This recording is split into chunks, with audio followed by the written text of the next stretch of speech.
First, I usually tell about what I'm doing lately, the latest things I'm experimenting with. Put it on that one. I guess some of you have noticed these big red spots on my leg. Oh, yes. Okay. Now this one here is from a motorcycle accident on April 12th. And I landed on gypsum. A van hit me on a road that it was under construction, so there was a lot of gypsum in it, and gypsum is a poison.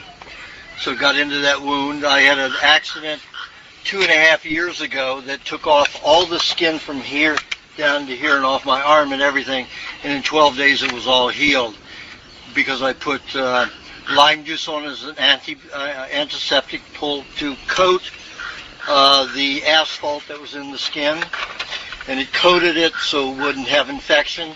And then I put honey over that, coconut cream over that, or coconut cream first and then the honey over that, then thin beef slices as active skin.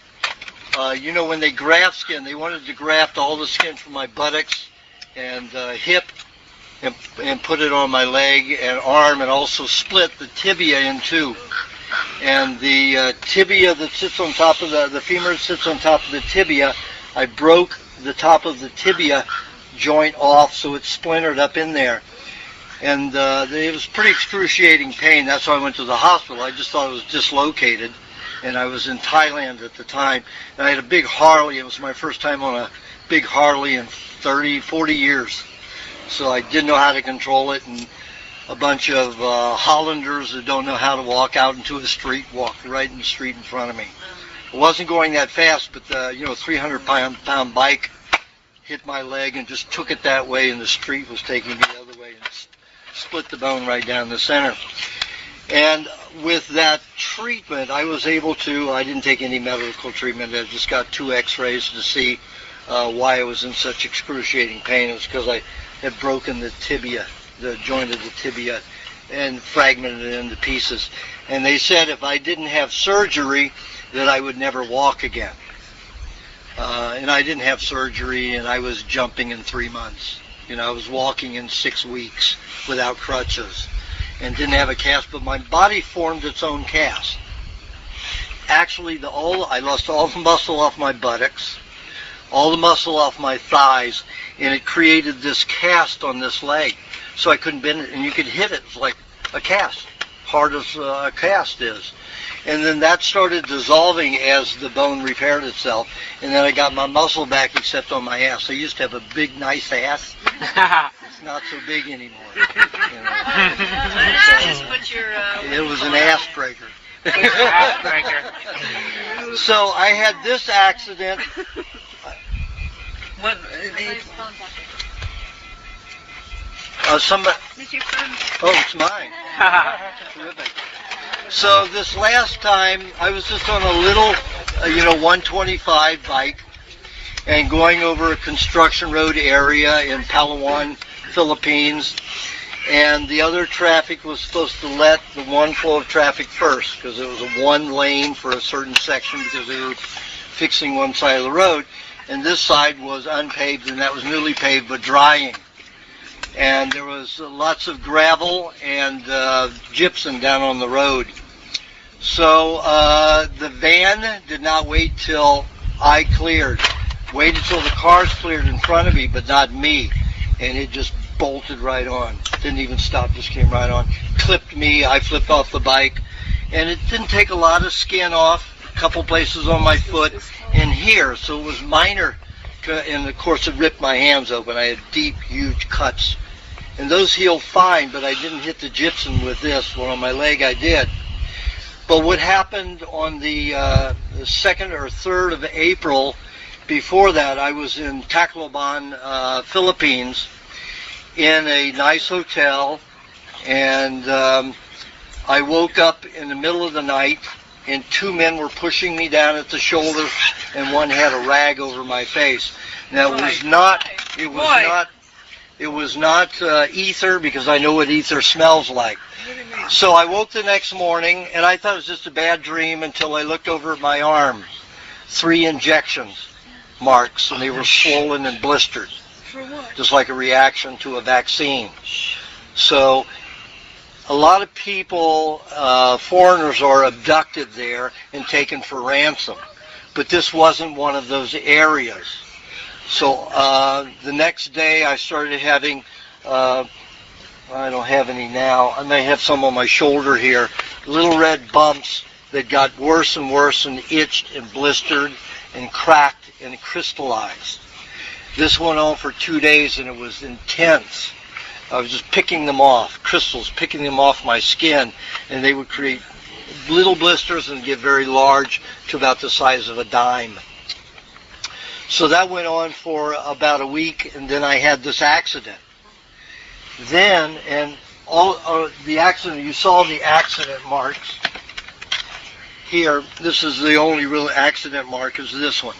But then you see this one here, these here, here and here. This isn't a stable chair. Give me a moment to balance. Okay. So you see here and here and here and here. Nothing to do with the accident. Those are nothing to do with the accident. They were from the injections. They got worse and worse as the months went by. And it took till June till they stopped.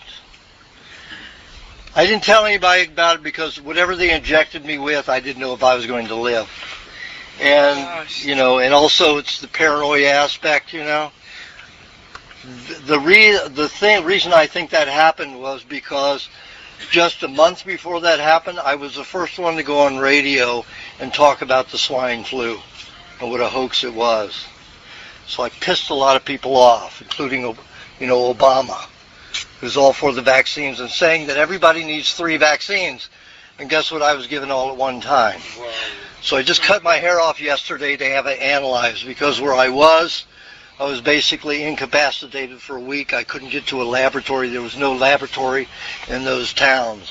I stopped using my credit card so nobody would know where I was. I changed my cell phone. I changed everything after that. So now I don't go to, I don't make reservations at hotels. I don't make reservations on airlines. I go and buy the ticket, so my name doesn't appear anywhere.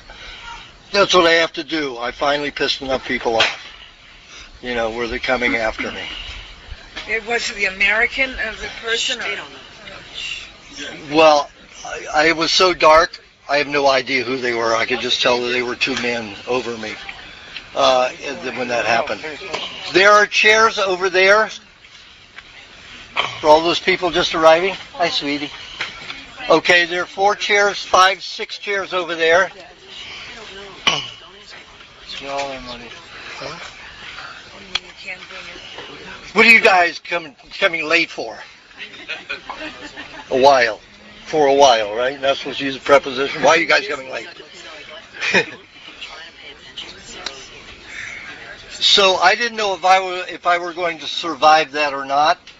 And of course, the only way to debase my work is to give me some kind of disease and say, see, he got a disease anyway.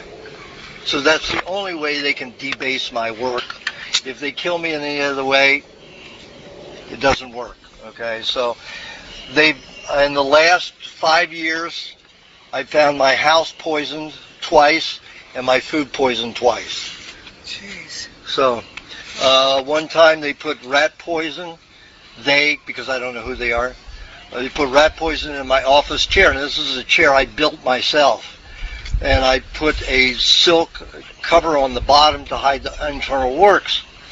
So I got home about 3 years ago, and I was fine. I'd been gone for 2 months, and I sat on my chair. Every time I sat on my chair, I started getting nauseous after about 20 minutes. And I felt like I was getting stomach aches from it, so I put my hands under the rim of the chair, and there was a powder on there.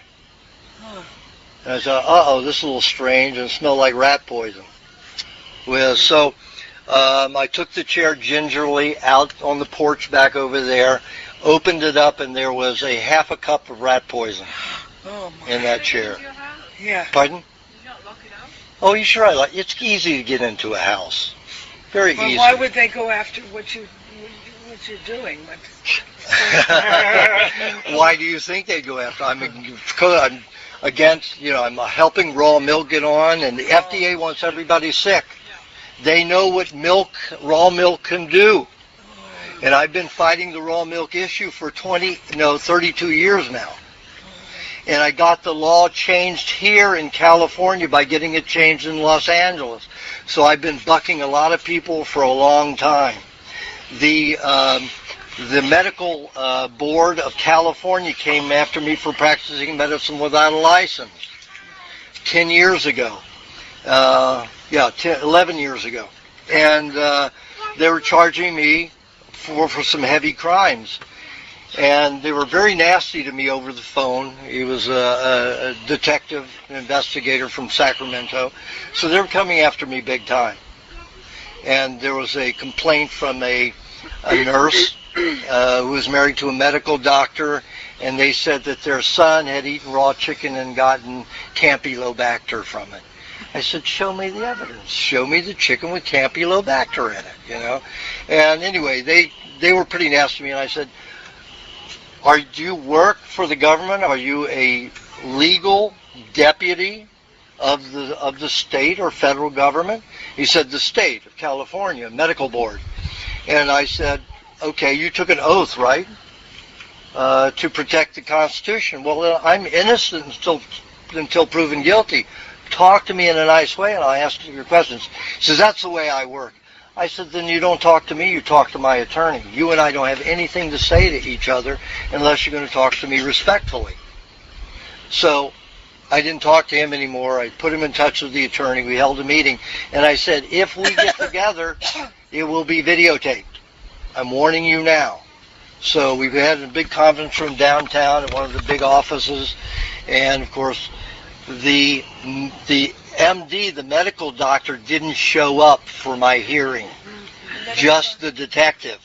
And they had the complaint. I said, listen, I don't even have to say anything unless you're going to charge me.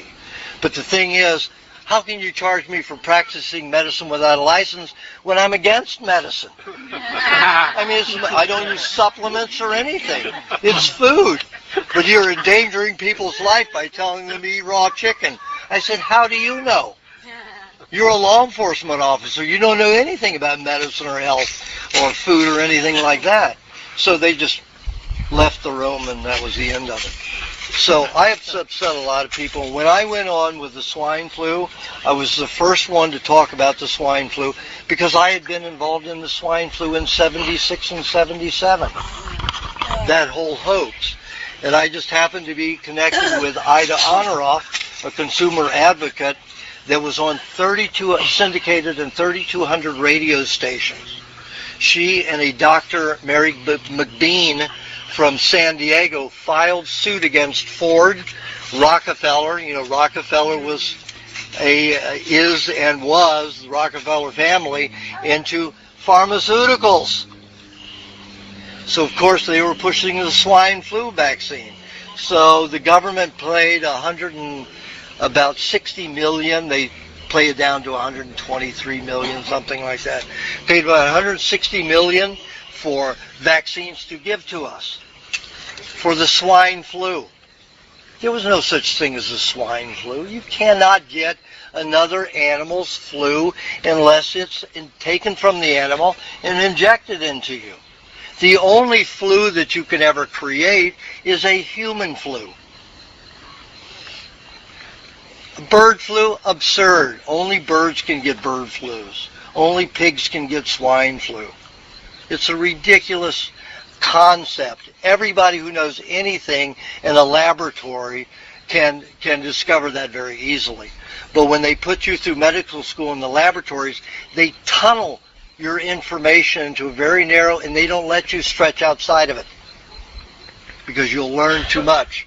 And then you won't be able to support the medical system anymore. So I spoke up, and let me tell you, everybody picked it up quickly. Somebody spent a lot of money making a video called Just Say No to Vaccines, the song.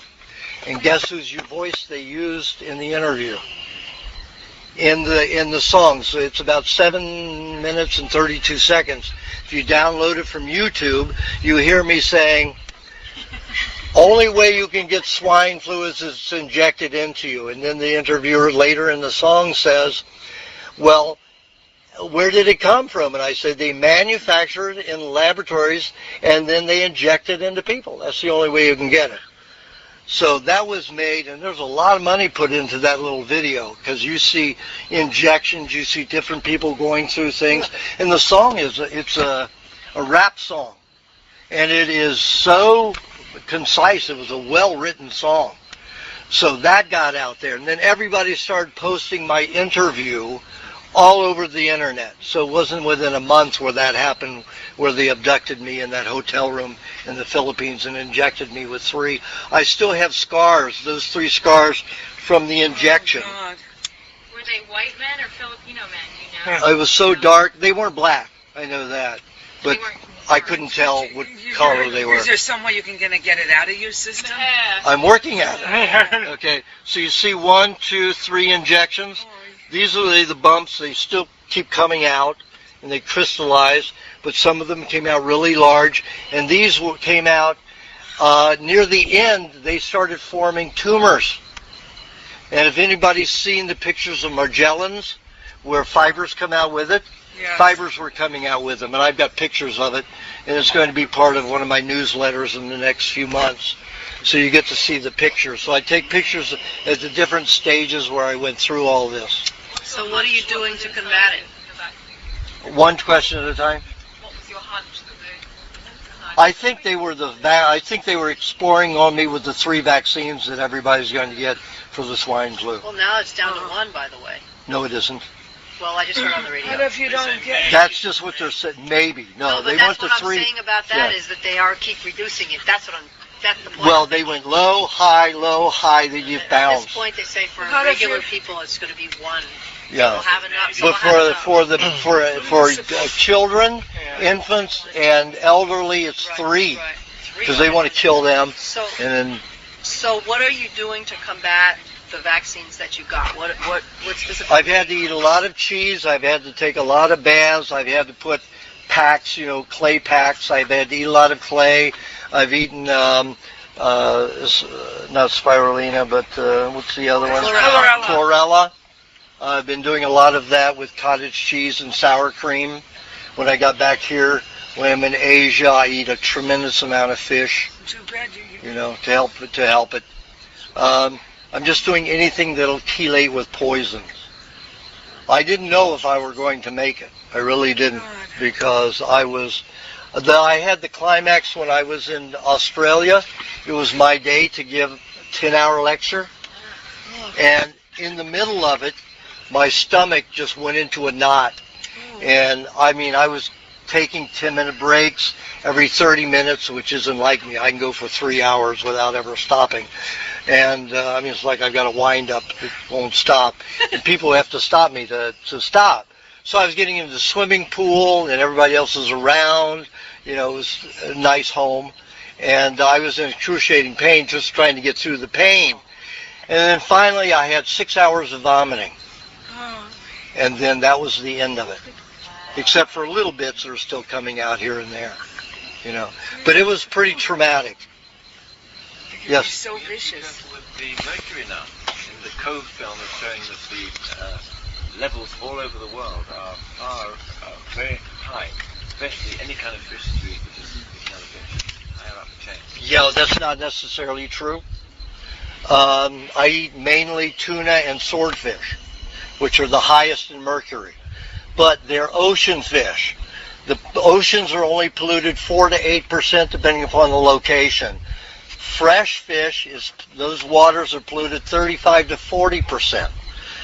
The medical profession and the pharmaceutical industry is detracting. They're saying that your mercury poison is from your fish. It is not. It's from medical injections.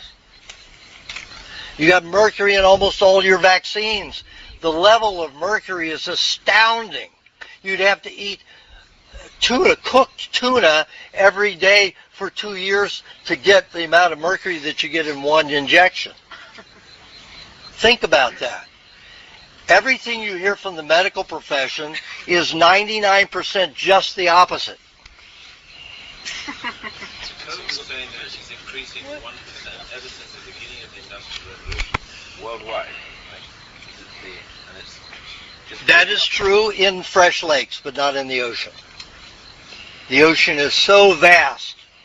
But you have to figure it's up to 8% in some areas. That's quite a bit. When you figure 2/3 of the planet is water, is ocean. But you once said that eating the raw tuna actually pulls the mercury out of your body. That is rather theoretical, but in the tests that I did with animals on eating tuna, I got a fisherman to give me a fresh, swordfish in the Santa Barbara area, and I took that swordfish and I fed it to, because I didn't want to contaminate it with anything else. I wanted to make sure that it went from my butcher block to the animals without any chemicals from a fishing boat or a store or anything like that, using chlorine, Clorox, antibacterials, anything. So took this big swordfish, a 90-pound swordfish, and I fed it. I cooked it for half of the animals and fed it raw to the other half.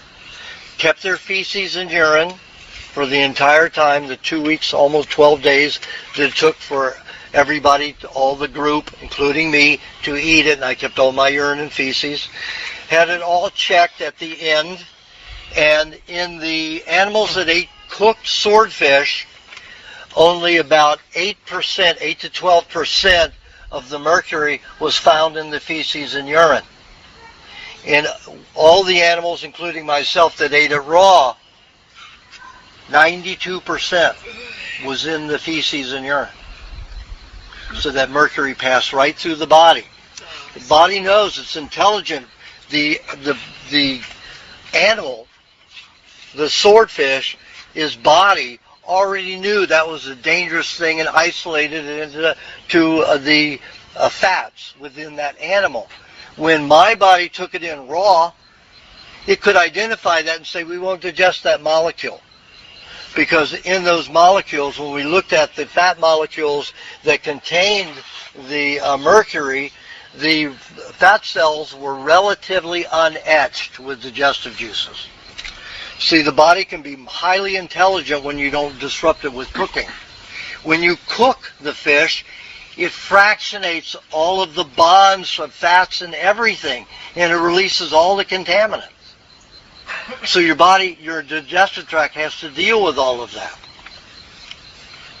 Oh, and when I got those shots, all of the muscle left, all of my pectorals, all of my arms were this thin within 2 weeks. You look thinner now, actually. Well, I am. I'm down to 147 from 185. So I'm quite thin. I mean, I haven't been able to put these pants on and since I was an actor 20 years ago. Yes? Well, that is a gas that outgasses in crystals. So it creates little mercury crystals. It's not a liquid mercury. So it doesn't do the kind of damage. Pardon? It gases. It outgasses. Doesn't leak. It outgasses. When you get the hair analysis done, will you know exactly what you're injected with? No, I can figure it out though. Yeah. Yeah. Okay. And you have to remember, all the flu vaccines contain 60 to 83 ingredients. And they only name about 6 to 8. So they call the others inert. Well, if it's inert, what the fuck is it doing there? Is it possible? I mean, everybody is really dumb if they don't ask that question. And most people are just saying, oh, okay, it's inert. Doesn't mean inert means it's not of consequence. Then why is it there? Excess baggage. And it's all dangerous stuff. Every bit of it's dangerous. So, and I had these sores here. These have healed quicker, but you see it looks like I got shot with bullets. I had them all up over here, blisters like that were just oozing and seeping. Why wouldn't the chance of avoiding it? Hold on. Why would somebody on the raw diet, as long as you've been, be more resistant to that kind of thing? Most people would probably be dead. Really? Because of the They're expecting, the people who are theorizing that if they're taking all 3 vaccines, that there's going to be a tremendous amount of deaths because of it. In the swine flu vaccine, and it's the same vaccine, from 1976, by the way, when it was taken, 6 weeks after the first injection in 1976, it was shut down and supposed to be destroyed in 1976. They put it in vaults, according to a friend of mine who works at that laboratory. It was in the vaults. They pulled it out to resell it. So they sold it for $160-some million back then. This time they sold it for $7 billion. Plus a lot more other vaccines that they created. So now they're expecting people to die after all 3. It's extended over anywhere from having them a week apart to 3 weeks apart each. And they're expecting a tremendous amount of death. I had them all in one night, all at one time. I should have been dead, just like the poison mushroom. But I'm here because I'm pretty healthy. 62 years old, and just in the last month, I was hiking up, a whole mile up into the jungles with my machete, making ways through the jungle in the property that I'm going to buy there. And people younger than me, 21 years old, were going, and this is hot, steamy jungle. So, You still ride a motorbike? I didn't drive this time. I didn't drive once, but I rode on motorcycle taxis. And my trip just before we got here, I was going to the land again to look at it and take a partner who's investing in it with me. And it's 108 acres, about 600 meters, which is about 1,900 feet, the same level this is from the ocean, up on a mountainside. And the guy who we got to take us lied and said his 4-wheel drive was working. To get to that property, we have to cross 5 rivers. 3 of them, you better have a 4-wheel drive or you're going to get stuck and you're going to go out into the ocean. So we got stuck in all 3. Wow. So we had to be pulled out, all 3. So I said, screw this. Let's get some people with motorcycles in the local area. And there are no houses. They're just huts. Everybody lives in huts. But some of the natives have motorcycles. So it took an hour and a half to gather 5 motorcycles with people to take us to the property. And over these rivers, where there are big waterfalls that run down from the mountains that create these rivers that go into the ocean. So the rivers are like, as wide as 100 feet across. So they have bridges just for people to walk and take their motorcycles over, but cars have to have 4-wheel drive to get through them. So we left that vehicle there to, we said, screw you, take care of it. We get back 4.5 hours later, he didn't take care of it, didn't get another vehicle, and we're going to be stuck there. I've got a flight that's supposed to leave for the United States the next day. So I've got to get back. So I was very angry at this person. So we had to find 5 other motorcycles with people who were willing to take us an hour and a half to 2 hours over roads that are not paved, gravel and rock, very treacherous, carrying 1 to 2 people per motorcycle. And they don't have big motorcycles. They have 100s and 125s. And they're taking us over mountains, around bends, and up and down mountains to get over to the other side of Puerto Princesa. So get it all together. It's an hour after it's an hour after dark. A good hour and a half after dusk. So we're driving along, and it's pouring rain, lightning and thunder. So we've got slips, we've got all kinds of things. And there was a boulder there, and my driver hit it. So my head hit the back of his head. My nose hit the back of his head. Broke my nose. That's all that happened. It repaired in 2 days. What it did was it broke the cartilage from my bone here, and it only hurt for about 20 minutes, not badly. And then it was repaired. It's now attached again. Only took 2 days. So that was my big accident this trip. Yeah.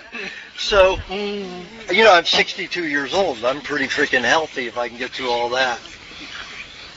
You have a question about that? No, going back to that swordfish. Do you ever freeze it and give it raw? Do I ever what? Freeze it. Never. You never freeze meats or anything that could be toxic because it's almost like cooking. It frees it up. It fractionates those bonds. Never freeze. Pardon? I didn't hear. You wouldn't find mercury in their feces then? Or... Well, no, probably not as much. I haven't done the tests on those. What I did was frozen meats. I did a test with animals, just like I did with the swordfish. I gave the same meats from the same animal, frozen and cooked. The animals that ate it frozen all got a skin disorder, whether it was psoriasis or scabies or the mange. Every one of them got a skin disorder. The other group that got it raw, nothing wrong, and that's all they got. They got a little bit of water, and all they got was the meat, either raw or frozen. The group that had it raw, no skin disorders, fine. The ones that within 6 weeks that were eating the frozen were ripping their skin apart. So I knew that butter corrected skin problems quicker than anything else. So I took frozen butter and non-frozen raw butter, frozen raw butter and non-frozen raw butter, and gave that to the sick group with the skin disorders. The ones who ate the fresh, raw, unfrozen butter healed 5 times faster than the ones who got the frozen butter. So when Sally Fallon and anybody else says eat frozen meat, eat frozen butter, eat all that stuff to destroy bacteria, don't listen to them. Because it is not safe and it is not true that it is safe and fine and healthy. Is no good? The blue butter at That's Rawson? not frozen. That's not frozen, but it's also not organic. Oh, so don't buy it then. You don't buy it? They use the phrase almost organic.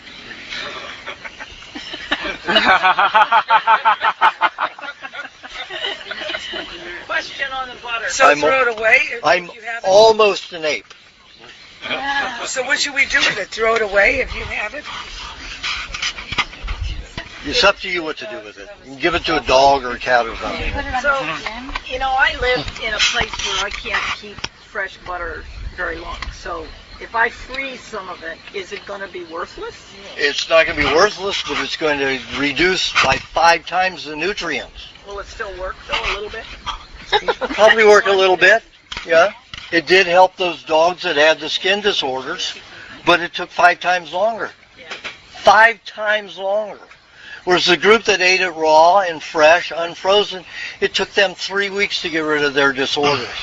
The others took 3 months. So you just keep continually going to the store getting fresh stuff? Is that how No. I have 20 pounds of butter up there to last me up to December or January. Just laying on the... Why? Because I want the yellow butter with more vitamins in it. You just let it lay on the counter? No, I put it in the refrigerator. And if it gets a little blue, that's just blue cheese. Delicious. I make Roquefort dressing with it. And it's okay. I get yelled for it. Yeah, I heard. But I was also told that you took the 20 pounds out at one time instead of 4 like I asked you to. 4 a week. 4 a week? Oh, then Jim lied to me. James lied to me. Okay, I got another problem at the Rawson. You're told that these sesame oil and all of that is pressed at low temperature. Well, just Wednesday, I caught the guy pressing the oil and having a heat gun, a high-powered industrial heat gun, hitting it on the end because his oil jams. It is not raw. It is not anywhere under 200 and some degrees. Not down to 96. Sesame oil. So that flax oil, the sesame oil, all of that at Rawson is not raw. Pardon? Just a Rawson, yeah. What's the guy's name? Andy or something like that? Andreas. Andreas, yeah. So, he's totally lying to everybody, and he did it with a smile. I questioned him about it, and he just went like that, yeah. Who gives a shit? He's making money, and people are believing that it's raw, and it's not. He had that heat gun on there for 5 minutes because his machine jammed. Could have gotten up to 240, 48 degrees in that time. So. Would that machine be okay if you took it apart and unjammed it without heat? Yeah, but everybody who produces anything wants to have maximum time, less time of labor to make money. They don't give a shit about you. It's about their time and their expense. But yeah, that would work. If he just heat the room up like they make it when they make coconut. So the room is heated to 80 degrees to juice the coconuts to get enough, because when you juice the coconut meat, the room has to be 80 degrees or hotter, hotter than 96 degrees, to allow the fats, whether they're water or oil soluble fats, to release from the cellulose. So people who don't heat their rooms and are pressing, or juicing their coconut at 70 degrees are going to get half of what they could get if they'd heat the room up to 80 degrees. So at Rawson, they heat a room up to 80 degrees, and they juice the coconut in there. If that guy would go in that heated room and let his machine heat up in that room to 80 degrees, 83 degrees, before he starts pressing it, he wouldn't have that kind of trouble. Yes? Can I say one thing about Yes. that? Because I work there. Uh-huh. I'm there when he's doing that. I've never once seen him do that except for just this last week, and I'm there for hours, and I watch the machine working. And You are in the room I'm with him. there, yes. In the very room he is in. I'm in and out. I'm not. No. He may do it for 5 minutes at a time. And he But could I've do it all never day seen him long. do it until last week, though. Pardon? I've never seen him have that until last week. You saw him with it? Yes. Oh, you saw him do it too? Yes. But just because then he he heats the shouldn't do machine it. for a few minutes doesn't mean that everything that's gone through it that day is. He doesn't discard it. He didn't discard that oil. So you don't know which one is bad. Well, he mixed it with all of it. Yes. Don't buy it. And then he continues to use the machine while it's hot. So for everything for at least an hour that goes through it is going to be over 96 degrees. And so the question, if you see on certain products like it's 90% of the organic or raw, is that maybe what happens if you mix it with less? If you mix it with anything, what you're going to do is spend the 9 out of 10, whatever it is, combining and chelating and neutralizing that 10% that is toxic. So you're not going to get much value from it. Okay. And anyway, pressed oils aren't that good. They should only be used medicinally. Cold press doesn't mean anything. Like I said in my books, it doesn't mean anything. Yes. Add more? Yes. Because James and Andreas is his name. They have a gun that measures temperature. Uh-huh. It doesn't, it's just a laser gun. And I've seen them stand there pointing it at the machine, and it's like 80-some degrees. I've seen it. That's fine, but when you put that heat gun on, I saw him do it for 5 minutes. 5 minutes on there, and then continue pressing and not discard the oil. Blow dryer is the same. A blow dryer would, be worse because you got both of them have an electromagnetic field, so you've got an electromagnetic field in there as well as the heat. So. I don't like oil, so I don't really Yeah. buy it. So I'm not like. That's also what I want to ask. What are seed oils good for? They're good for detoxification. They help make solvents like virus are not alive. They are protein structures like solvents to dissolve matter, like we have solvents to dissolve grease and different compounds. Turpentine is a solvent. So our bodies have ones that, any of them are kind of caustic, but they're not dangerous. Man-made ones, of course, are dangerous. Anything man-made seems to be dangerous because it's not biologically produced or grown or bred. Okay, we need to move on out of this. I'm going to start going through and asking people's questions for today. Okay? Start with you. What's your question for the day? You've been prepared. Okay, then I'll get back to you. Roadkill. I'm not on. I'm not on the. Look, I'm out on the road a lot, and I run into deer in various states of decomposition, and then plus all kinds of different other animals. Yep. And plus, it's also so I know that there's no expiration date on raw food, but just if there's any kind of pointers or any, Well, it depends. If an animal's been hit and bruised, it can cause a massive amount of toxicity. So you'd have to go for the non-bruised tissue just to be safe. Because if it's the bruised tissue, it can create its own solvents rather than worms, and it can cause you to vomit and detox heavily. And I mean, you could be in vomiting for 2 days, and then you get very skinny, like me. So roadkill is okay. Just be careful about the meat. If it's very black, if it's a seal, the meat's black anyway, so you can't really tell. It wouldn't be roadkill. Yeah, you can have roadkill. Yeah, you can have roadkill. Seals get up on the roadway sometimes.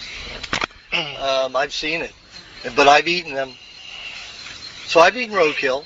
Yeah, definitely. Well, I thought it was a great source for one thing, but I just I just pull something off of the road and just if you could just kind of start. Absolutely. Yeah. Good.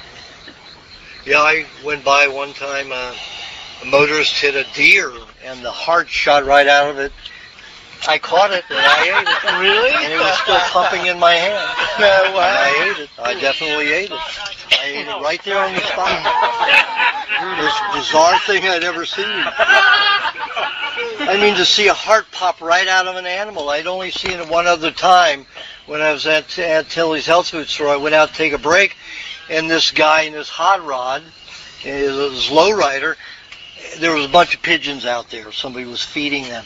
And this guy gunned his car and ran right over that pigeon. The heart shot right out over it and pumping on the side, of the parking lot. So that was the first time I saw a heart pop out, and that was about 1978, 77, 78.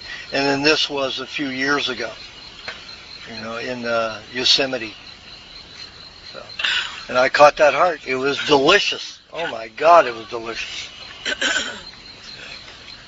Yeah, roadkill's okay, but I would, I've eaten some roadkill, rabbit, jackrabbit in a bruised area, and I had a bit of trouble with it. The other tissue was okay, didn't cause any problems. So. Okay, how would you tell as far as basically what's been hit? Is you just You'll see the tissue very dark and bruised. If it's been run over or hit. Right. Those cut away and let somebody else eat it, like the vultures. The vultures, yeah. Yeah. If it's completely flat, don't eat it. Take a plane back. I was wondering if you could answer her question. Oh, yes. Okay. Well, I have osteoporosis. I've had a fracture, and I just started this diet 6 weeks ago. So I'm really trying to do the right thing so I grow my bone. And this is an MD. I hope you don't mind me saying that. But I'm really trying hard to do the right thing to grow the bone back as quickly as possible. And I crave salt. Salt is going to make it worse. Sodium is an explosive. Sodium is so volatile, it's worse than nitroglycerin, twice as volatile as nitroglycerin. You can get just a fraction, you can take it from a temperature of 80 degrees and get it near something cold and it'll explode. You can take it from cold and just a few, 8 degrees more, will cause it to explode. That's why they don't use it as an explosive. But when you isolate sodium completely, a rock of sodium this big is worth an atomic bomb. Why is she craving it? Because she needs fractionation. She needs help digesting. A lot of people use it to go in there and explode and burst things apart, but it's not a good way to do it because there are tears and rips and lesions that are left behind. And lots of cells, red blood cells, are dehydrated and damaged forever. And they shrivel up like a grape to a raisin. So. Well, is there anything I can do to ameliorate that? Okay, your body is craving minerals and digestibility. All you do is take cheese and honey 3 times a day, 2 tablespoons of cheese, a half a teaspoon of honey only. Mash those together or eat them together in your mouth. Now, raw cheeses do not digest in the human digestive tract. The body uses it as sponge and chelation to draw out poisons, hold on to them, and pass out the feces. It's wonderful. Cooked cheeses, if you do the same thing, it'll absorb all those poisons, but then it gets reabsorbed into the body because it's been cooked. It's all fractionated. But somehow the body knows with the raw cheese how to handle it and just pass it out. Unless you eat honey with it, then it's completely absorbed and digested, and you get to use all the minerals to resupply. That's a mineral supplement. Resupply your minerals. And of course, dairy is the best mineral supplement there is to rebuild bones. That's why babies drink it. I mean, can you imagine that a baby can grow from this size, well, when it's born, let's say we take it this size, in 2 years can grow to this size. Bones and everything else. That's a tremendous amount of minerals. Only in dairy can humans digest that many minerals and make them into bone, as well as ligaments and all the other tissue. Only dairy can do that properly. Repeat that recipe that I have to do. Yeah, 2 tablespoons of cheese, raw unsalted cheese, with half a teaspoon to a whole teaspoon of honey. How often? 3 times a day. And 2 times after a meat meal. Well, if you have osteoporosis, I usually suggest that people do eating schedule 2, which has 3 meat meals instead of 1. And then 35 minutes after you finish the meat meal, you have your cheese and honey together. Okay, well, thanks for coming. Thank you. Do you have a question? Yes, on indigestion, I've had pretty much continuous indigestion for about a month, mostly heartburn, but also some diarrhea, various aches, and just... so I went... Please, if you talk, people aren't going to hear the question. So I went on to what you said to do in your book, milk and honey. So I've been on that, and that pretty much just reduced the heartburn to almost nothing. But my question is, one, what causes indigestion? And, anything else I should do? Because I just want to get back on the regular diet because I'm kind of thinking I'm not digesting my food properly and I want to absorb more. Do you know what I mean? If indigestion is followed or accompanied with heartburn, you've got toxins leaving your esophagus and dumping into the stomach. Also means you're not producing good mucus. So there's several things you have to do. To produce good mucus, the body uses the mucous membranes to dump into the mucus. The mucus holds the toxins, and you move them through and out the feces. And you'll find clumps of mucus. If you break your feces up, you'll find little strands of mucus here and there. And if you have that analyzed, you'll find lots of toxins in it. And it could be a wide variety of toxins. So if you're having heartburn, that means your acids are burning your esophagus lining. You're not producing enough mucus to hold those toxins, so they're staying in the mucous membrane itself, in the esophagus. You have to find a way to produce mucus. How can you produce mucus? You need to eat lots of eggs, not just 3 or 4, 6 a day. You need 8 to 10 a day to start producing enough mucus, or 8 to 10 plus a milkshake with the eggs and the extra cream and the honey and some milk with it to produce enough mucus to alleviate that. Now, if you have low hydrochloric acid, beet juice and raw corn on the cob help you produce hydrochloric acid. If you have low bile, beet juice is also helpful for that. Pineapple is also helpful for that. Papaya is also helpful for both protein and fat digestion. So those are the fruits that you would add to your diet, your one fruit meal a day. Those are the fruits that you would add. You might even have, some people who have really bad digestion without having Crohn's disease, I'll tell them to take a little cube of pineapple or papaya with their meals, especially meat meals, to help digestion. If you've got a spell of very bad digestion, you may be detoxifying through the stomach, the esophagus, and the intestines. Not a time to eat other foods, anything other than egg and cheese. Cheese to go in first, absorb the toxins, egg to follow to give you the easiest digestible food that there is. The proteins in the egg white, easily assimilable, digestible, assimilable, because there's no clumps of food for your digestive juices to have to work on it. All you have to do is wait for the bacteria to infiltrate it and eat it. Now, we eat shit. Literally. We are eating the discards of bacteria. 90% of digestion is bacteria. The particles, everything that we digest, is for the off waste of bacteria. That is our food. The medical profession will have you eat antibiotics and antibiotics and antibiotics. And what happens? You destroy bacteria all throughout the body. 99% of all of the functions that happen in the human body are bacterial. You keep reducing. Anytime you get around chemicals, you keep reducing the colonies of bacteria in your body. I mean, think about some of the tribes that I've met. They can run down a horse in their bare feet and catch a horse in full run. 35 miles an hour. Who the hell here can do that? Even our top athletes can't run that fast. And these are primitive people living on nothing but raw foods. Pretty phenomenal.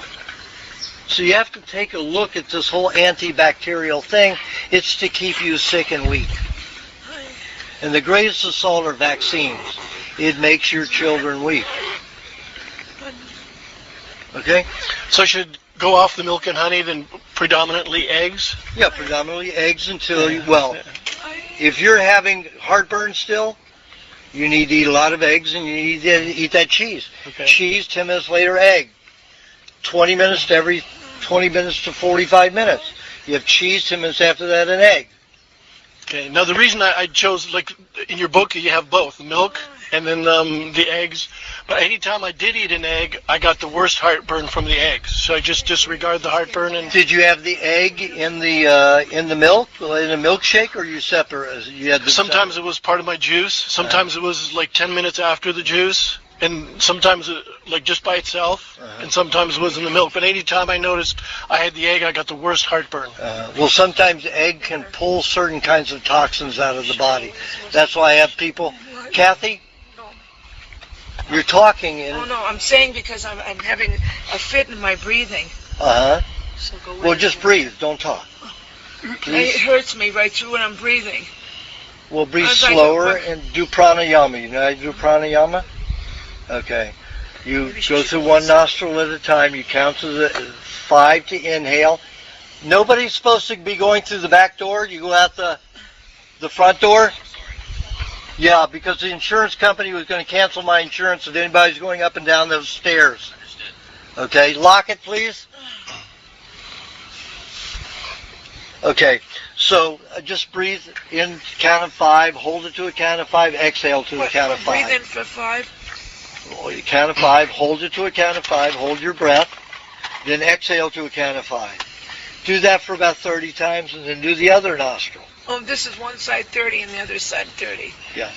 Okay? And that'll help you get through it. Okay? So go ahead.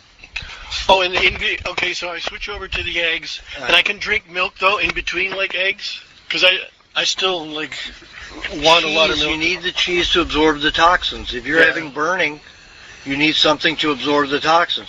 You need the cheese before you have the eggs. Okay.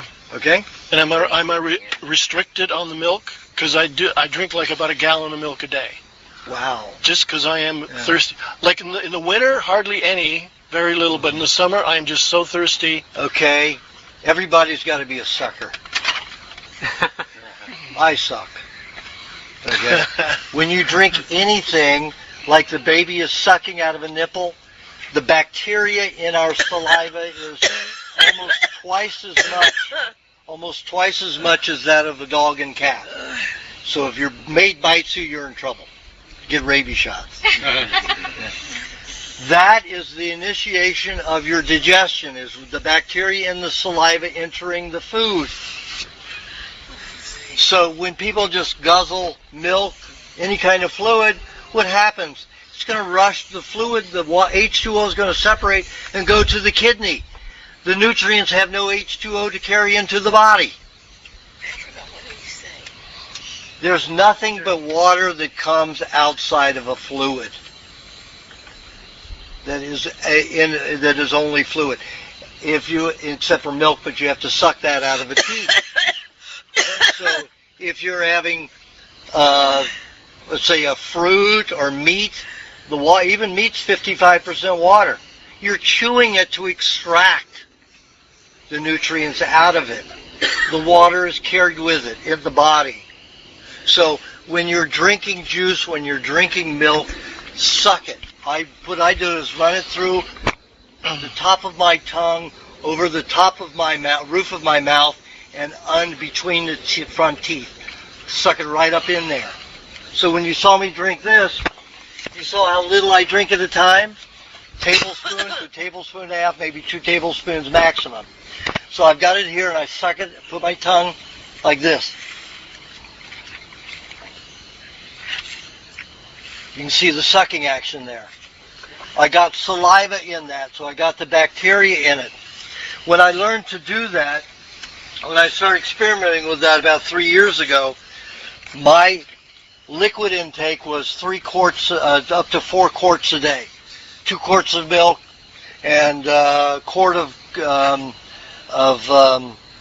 sport formula or hydration formula at that time, and whatever else I would drink, some water, and I would just guzzle everything. When I started doing this, my liquid intake went in half. Now, when I do it, because my body is getting so conditioned to it, I'm down to 1.5 quarts a day. That's all the fluids I take, even if I'm in a tropical place. I don't have to have any more than about 2 quarts of fluid in a day. So, sip, suck. So everybody say, I suck. I suck. All right. Okay, So, do you have a question? I can sip in between. Yeah, sip, suck. Okay. Push the milk around in your mouth. Is that as good as sucking it? Or? It is. It's good at sucking it because you're going to get the bacteria. Not quite. When you suck, more fluids come in a little bit faster. Okay. Okay, thank you. You're welcome. Okay. What are your recommendations currently for standard juice formulas from what you put in your recipe book? I know it's changed, and for purposes of an update, do you still recommend honey? I know you've switched from lemon to lime. So No, that's just for certain conditions and certain people. So I never recommend much lime because it's an antibacterial. You put lime in anything, it's going to destroy the bacteria, just like antibiotics do. So lime is something that I use in a formula to destroy penicillin. Penicillin is a bird fungus. It doesn't belong in the human body. Grains are for birds. Seeds are for birds. When birds eat them, the penicillin grows on what? It grows on seed or grain starches, sugars. So what they did was they took penicillin, made penicillin, just like in birds, They sterilize it. When they sterilize it, there's no off switch for penicillin. Once you're injected with it and you eat grain-based foods, breads, cakes, any of those, penicillin is going to grow in your body forever. So lime helps destroy that. Lime and vinegar helps destroy it better, the combination. Lime, honey, and vinegar is even better. So I give people a formula with lime juice when they are inundated with fungus that shouldn't be there. Natural fungus, unnatural fungus like in grains. And they're overtaking their intestines or something else.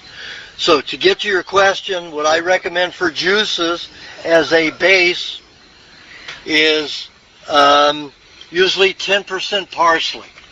And the parsley is full of vitamin D, vitamin A, all of your good oil-soluble vitamins in a vegetable base.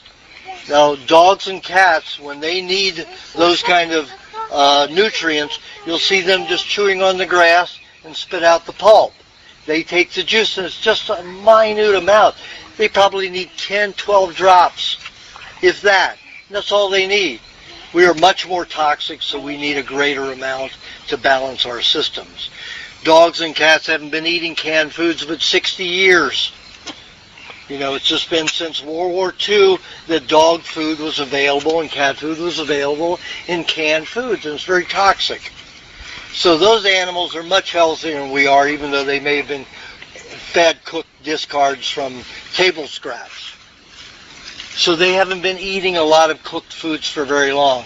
And if they were farm animals, which most of them were, not many people had house pets unless they were rich, as guard dogs or whatever. But still, even in England, they fed them raw meat. And then with World War II and canned foods, the pet industry came out with all this cooked food and crap kibble, which is absolutely no nutrients for an animal. So what happens, the animals are dying at 9 and 12 years old. Dogs and cats should be living 22 to 28 years. Cut their life in half, even more than half.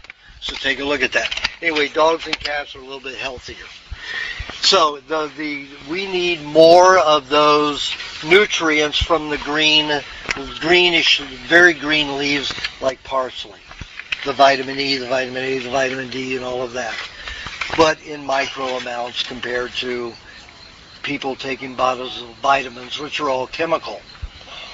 And they're all rock. They're for plants. They'll help plants grow, but they're not going to help us.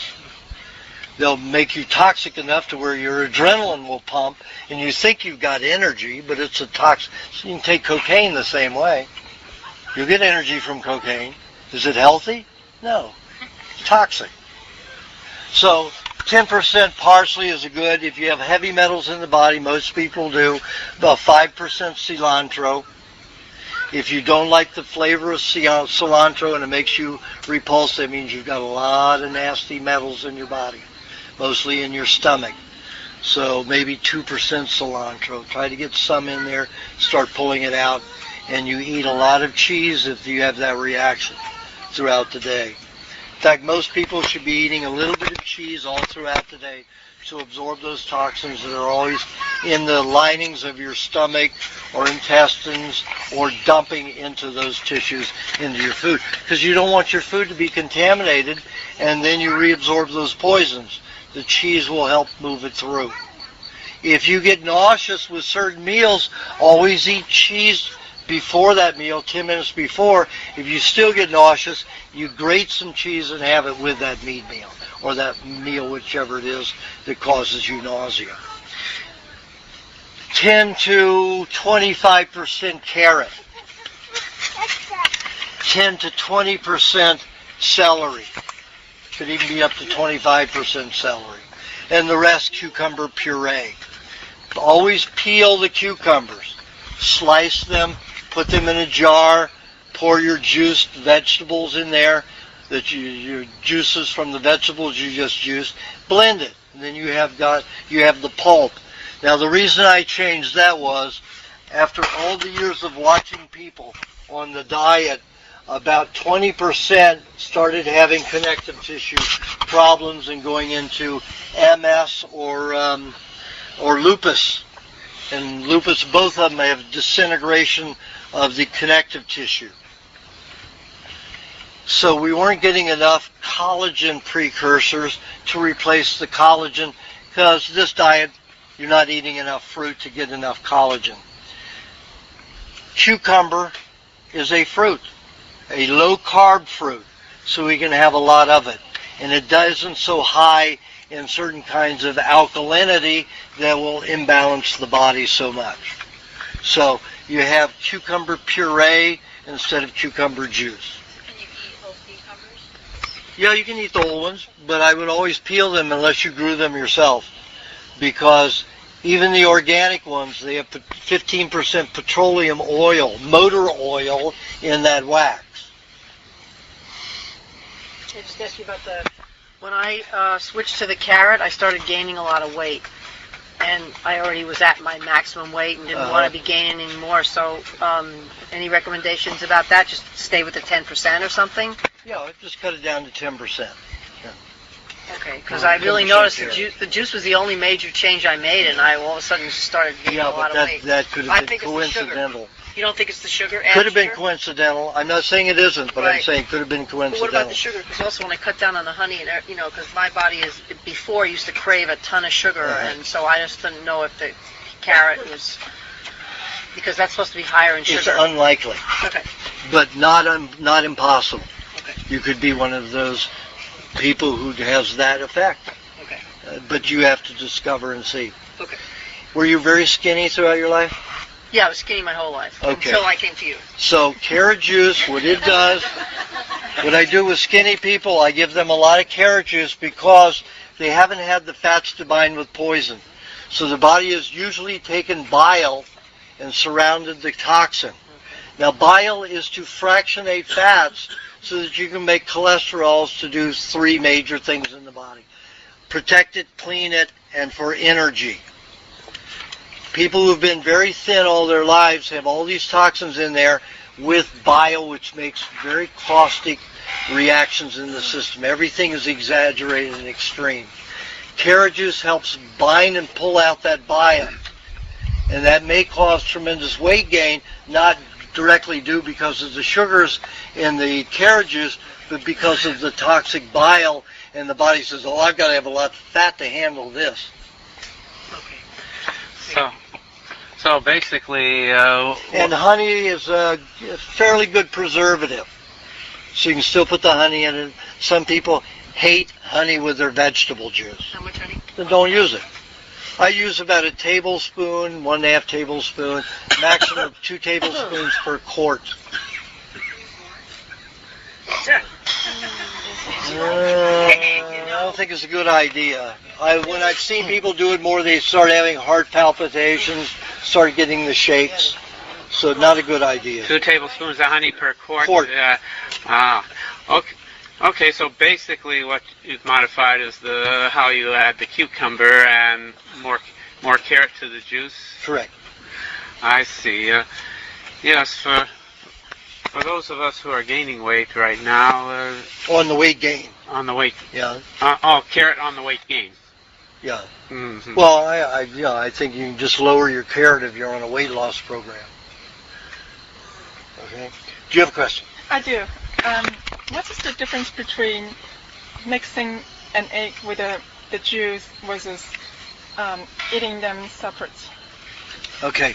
When you have egg with the juice, sometimes people's bodies are starving for vegetable juice, and they're highly acidic.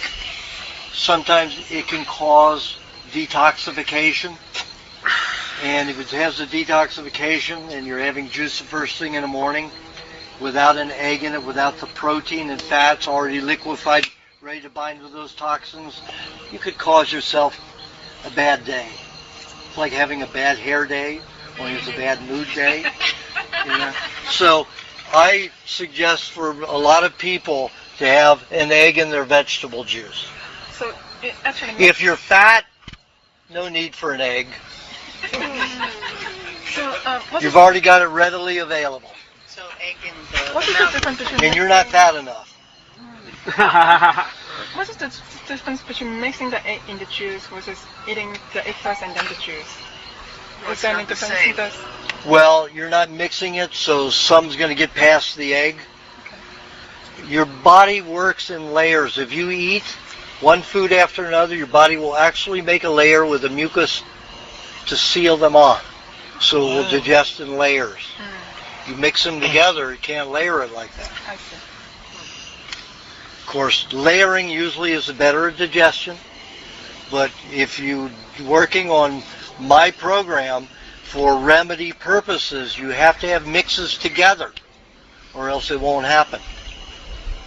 So is that 1 egg per the 8 ounces that you drink? Yes. Okay. Well, it doesn't matter if you're having 4 ounces, 12 ounces, it's usually 1 egg, unless you're a large person. There's only one person that I would see here, 2 people that I would see here with 2 eggs in. But you've got enough weight, so I wouldn't worry about the egg in your juice. But this gentleman back there, I would say 2 eggs in his. You look pretty tall there, too, so I might say 2 eggs for your juice. Okay. Yeah, thank Right? you. When you have the eggs alone, the eggs digest in 27 minutes. Like I said, they are liquid. Your digestive juices take big chunks of food and fractionate them so bacteria can eat them. It's the only reason we need digestive juices. Bacteria does all the major digestive activity. Okay? So I recently stepped on something that I don't know whether it's a splinter or not, and it has been bugging me for about a week. I was just wondering if there's a way to quickly get that out, or you just have to kind of wait for it to. Well, what you can do is you can put vinegar on it. Apple cider. Raw apple cider vinegar. You can put vinegar on it.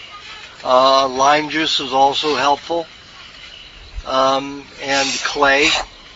At night, you could put, a moist thing. When the clay dries, it's no longer functioning. So you have to keep that clay moist. So you have a clay pack on there, put a little plastic behind it, or some gauze, wet gauze, and then plastic behind that, and then wrap something around it to hold it on all night. Okay, and that'll help. Yeah. You put a little vinegar or lime juice in with the clay. Okay. And that'll draw it out. Yes. I have a weird question. My nose turned red. There is no weird question. There's only weird people. We're all weird here. My nose, the tip of my nose became red several years ago. Hold on. Somebody yelled something? We can't hear. Okay. I'm going to repeat it if you can't hear. Anyway, so my nose became red and swollen about 2 or 3 years ago, and it's still that there, and nobody knows what it is. Dermatologists don't know. I don't know what's... Okay. She says that she has a red area on her nose that came out about 3 years ago. I do too. I do too. See the scar that it left. It was just like hers. And when I had the tissue, when I looked at it under a microscope, guess what I found? Dristan. Dristan. And Dristan you took for runny noses and for flus and colds. Mine came from that. Mine looked just like yours, and mine covered this whole area here. Now it's just a faint freckles. Well, I kept packing it with clay. I put depend on how it reacted. When it burned and would pus sometimes, I put honey on it or saliva, bacteria. One time it stunk pretty badly, so I put some feces on it. Because remember, feces eat the most degenerated of tissue. That's why the E. coli is in the bowel. It is the end of digestion. It reduces fat and protein molecules to the finite particles that can feed the brain and nervous system. That's why people who do enemas and the colonics are very unstable people. Because they're never feeding their brains and nervous systems. Keep washing out all their E. coli. So, It depends on what happens with it. If it's sore and swollen, you put mud packs on it, clay packs. Keep it moist. So you have to put some kind of wrap around it to keep it moist through the night or during the day. Mostly I would put butter and honey on it. Butter and honey. I tried honey. Yeah. Butter and honey together. Mix them together. Just a small amount of honey. And you put it on there. But when it turns white and it's pussing, then you use the clay packs. What kind of clay? Terramin clay is the best. Terramin. Terramin clay.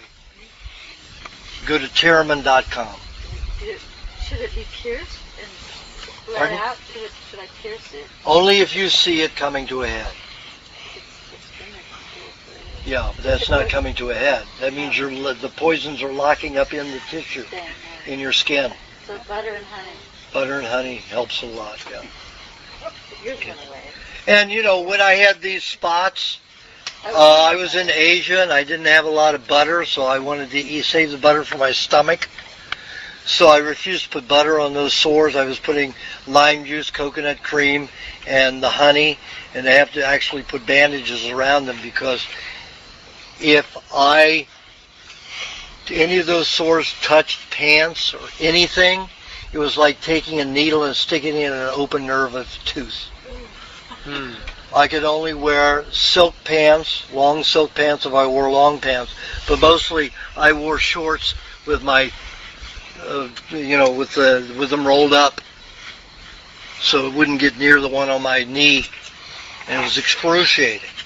But then, they just weren't improving as well, and then I said, screw it, I've got to use the butter.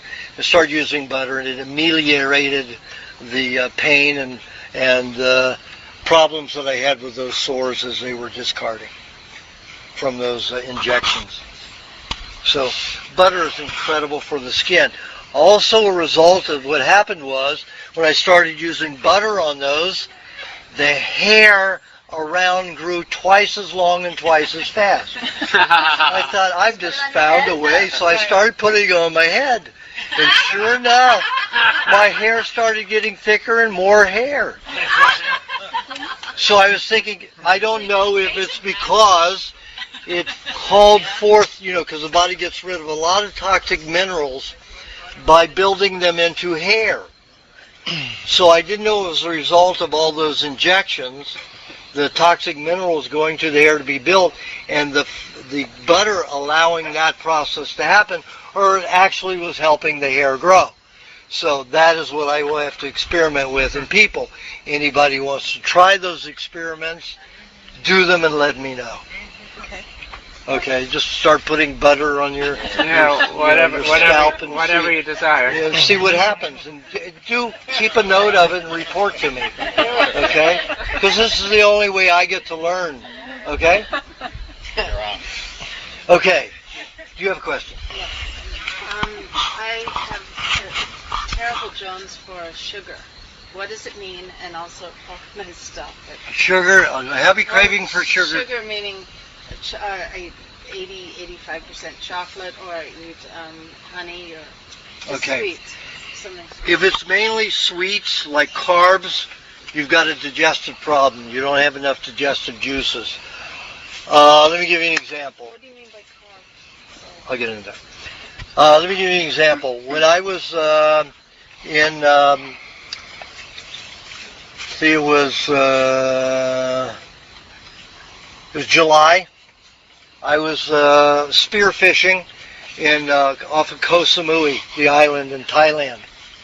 And the fellow that I was spearfishing with shot a certain kind of fish with incredible edible bones, the spine, the vertebrae. And she would sit there and eat them. And I thought, God, to be able to eat bones. And she said, these bones are incredible. They taste like popcorn. So she gave me a piece, and I'm there. I'd love to have teeth like that. There's no way I was going to chew that bone. I worked on it for an hour and a half. I probably didn't dissolve 1% of it. So then I took some honey because my mouth was getting dry from it. and that bone dissolved in 5 minutes. Huh. 5 minutes, just disintegrated when I bit it. After having the honey in the mouth with it for about 5 minutes, just disintegrated. So I got to digest that bone. Anytime you have a sweet craving, it's for digestive juices. Have honey. Don't have a lot at one time. Just keep having little amounts.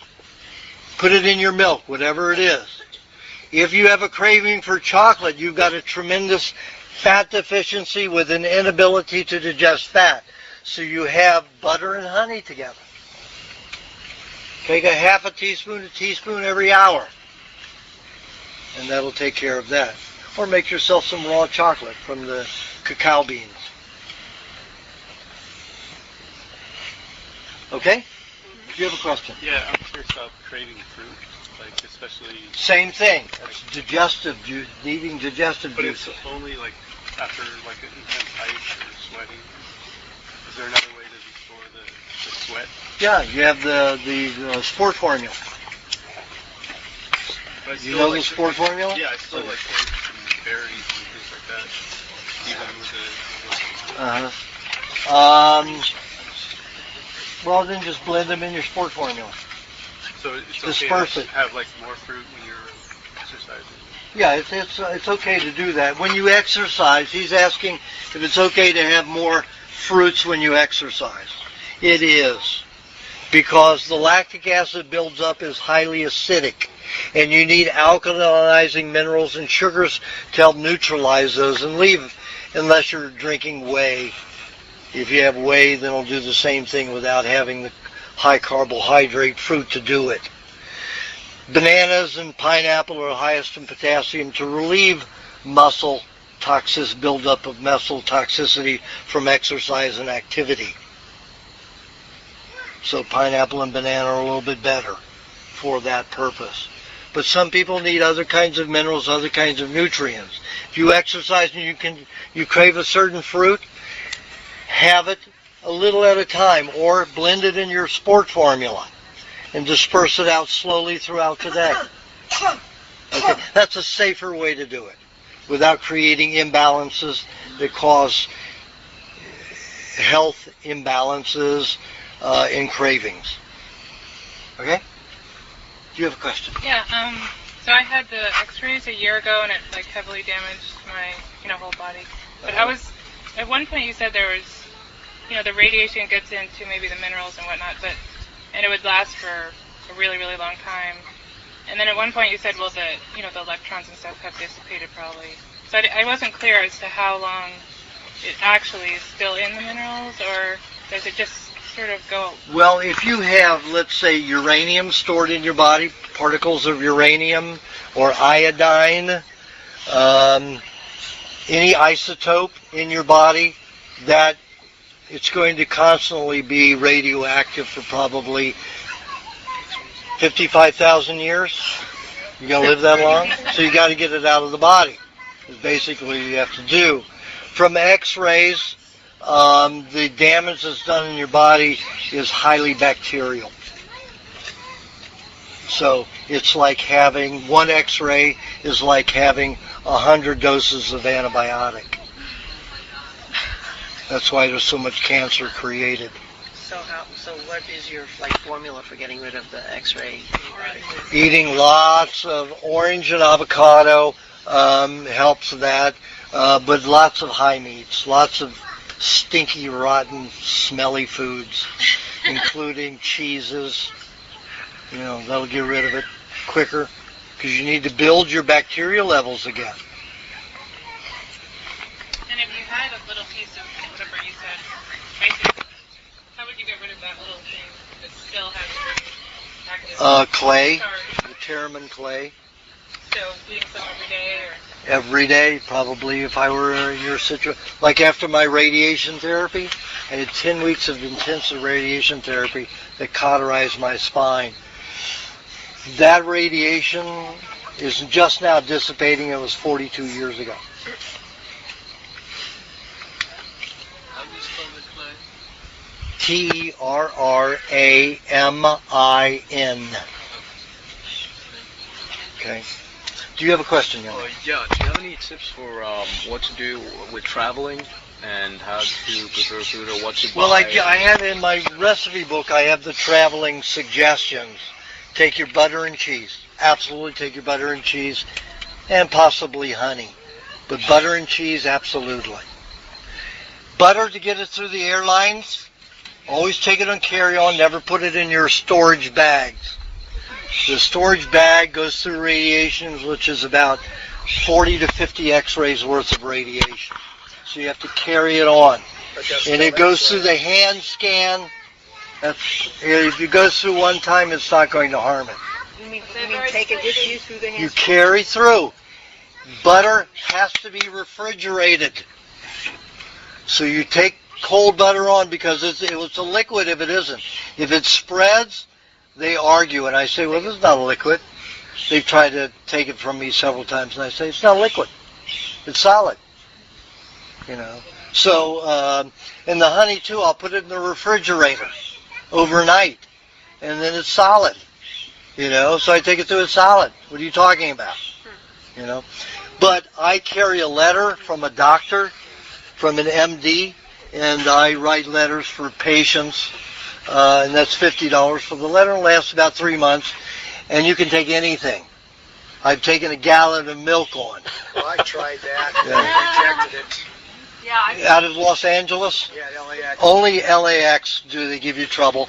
But what you have to do is you have to be very insistent. You say, listen, I'll get very sick. Please read the letter. You'll have to understand it. And if you don't have the authority, please, let's call your supervisor. And if that person rejects, they'll say, please, can I speak with your supervisor? And let me tell you, by that time, they want to get the hell rid of you. Sometimes it's taken me 45 minutes to get my food cleared. But only twice out of 2 years was I stopped. So it went through the hand x-ray one time. I'll still eat it. If it goes through twice, I won't eat it. Well, they put that thing on it once when I took the tuna, from Rossum. They put that, I don't know what they did, some kind of a scanner thing, and I That's thought, just I can't metal. eat that. No, that's just a metal detector. Okay, so it's not a big deal. No, they're detecting whether there's metal in there. Okay, so that's fine. Yeah. That's fine. Most of the time what they do is they take these little sticks and they have me open the bottle and they hold it over there and put a thing on there so that's okay. so it's not nitroglycerin. So that's okay. Yeah. All of those things are okay. And then, so you're saying take it on your person through the hand thing, not through the, not put it in your If bag. you put it in your check bag, it's going to Not be... check, the hand, the carry-on one. There's x-rays in that too. But that's very minimal. Oh, so that's okay. Yeah, it's not okay. It's best Better if than you nothing. don't, but if it goes through one time, I'll still eat it. Okay. Do you have a question? Yes, back around over here you were talking about, you were giving percentages, and we were talking about carrots and cucumbers and stuff. I missed, was that a percentage of your overall food intake, or No, a percentage that's just of the juice. Okay, gotcha. Okay. Ounces. Juiced ounces, not ratio of food in its whole form. That's after it's juiced. David, do you have a question? Yes, I do. About 2 years ago, an interesting phenomena happened. I haven't brought it up before because it doesn't, never bothered me that much, but it's a very different thing my body's doing. What I'll do is I won't be sick. I'll feel fine. I'll sit down on the toilet to make a typical bowel movement. And an incredible amount of water, I call it when my butt taking a piss. I mean, just incredible amount of water just goes through me and just, it's like a river. And, it'll go on for a long time. And then I go through periods and then that day I might do it 2 or 3 other times. How much water do you drink? Not much. Coffee. Yeah, I should. But Aajonus, on a raw diet, and the caffeine is your body's going to dilute the caffeine and get rid of it out the bowels because it doesn't want it in the kidney. But I was drinking coffee on the diet for a long time before this happened. Yeah, well, it's just building up. So that's what. So what do you think? It's unloading? Coffee? Probably is unloading coffee. The way you can find out is take some of that feces and have it analyzed. It'll only cost you $2,300, but You'll know. So it's Or you could stop drinking coffee for 5 months and see what happens. Well, I'm not trying to be perfect on the diet, Aajonus. You know, I'm not going for 100%. Do you put raw cream in your coffee? I don't drink. No, I don't. I just drink a black. You think I should be drinking raw cream? Put some raw cream in your coffee. I have a couple swallows of goat milk, quite a bit of goat milk before I drink. That won't do it. You gotta have cream. Have a couple tablespoons of raw cream before you drink it. So I'll help buying some, or drink some. With it'll help bind with the caffeine. Or are you drinking it for the high? I'm drinking it for the buzz. So It'll still buzz you. It's just slower buzzing. I just like it hot, you know. So I just kind of addicted to the heat. Okay, then enjoy your loose bowels. Enjoy your water. Okay, but that's, you think if you want to slow that down, eat lots of cheese. It doesn't bother me. Okay. I just wondered what it was, and your answer is that it's from the coffee. Yeah. Well, it's from some nerve toxin.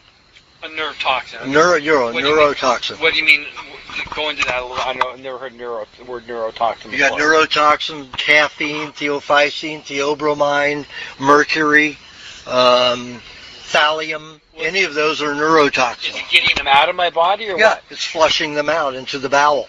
So something's being flushed. Right. So not the greatest place to do it because then you're destroying the bacteria, the E. coli, in your bowel.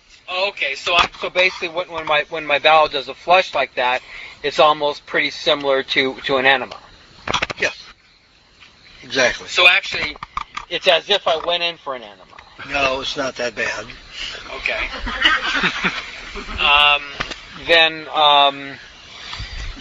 Eat cheese to absorb it. Cheese. Eat a lot more cheese. So is it a bad thing with that? I mean, I feel it doesn't bother me after it happens. I feel. Well, you're still going to have a lower E. coli count if you're having that experience. Okay, if you eat the cheese, then the cheese can draw in, hold the poison, so you won't have to dilute it so much. Okay, so basically, it's not good for me to do that. Correct. Now, how much water do you consume in a day? I almost never drink water. I just do have my cups of coffee in the morning. That's water. How many cups of coffee do you have? About 2 16-ounces. Holy Christ! I was worse before I got on the diet, Aajonus. I was too. I used to drink 11 cups a day. All right. So give him something else to get high on. So now, okay. Well, you know, I kind of feel like I'm getting out a lot of toxins. I mean, is it just? But coffee is. If you're drinking, 32 ounces, you're drinking a quart a day. Yeah. That's a lot of coffee.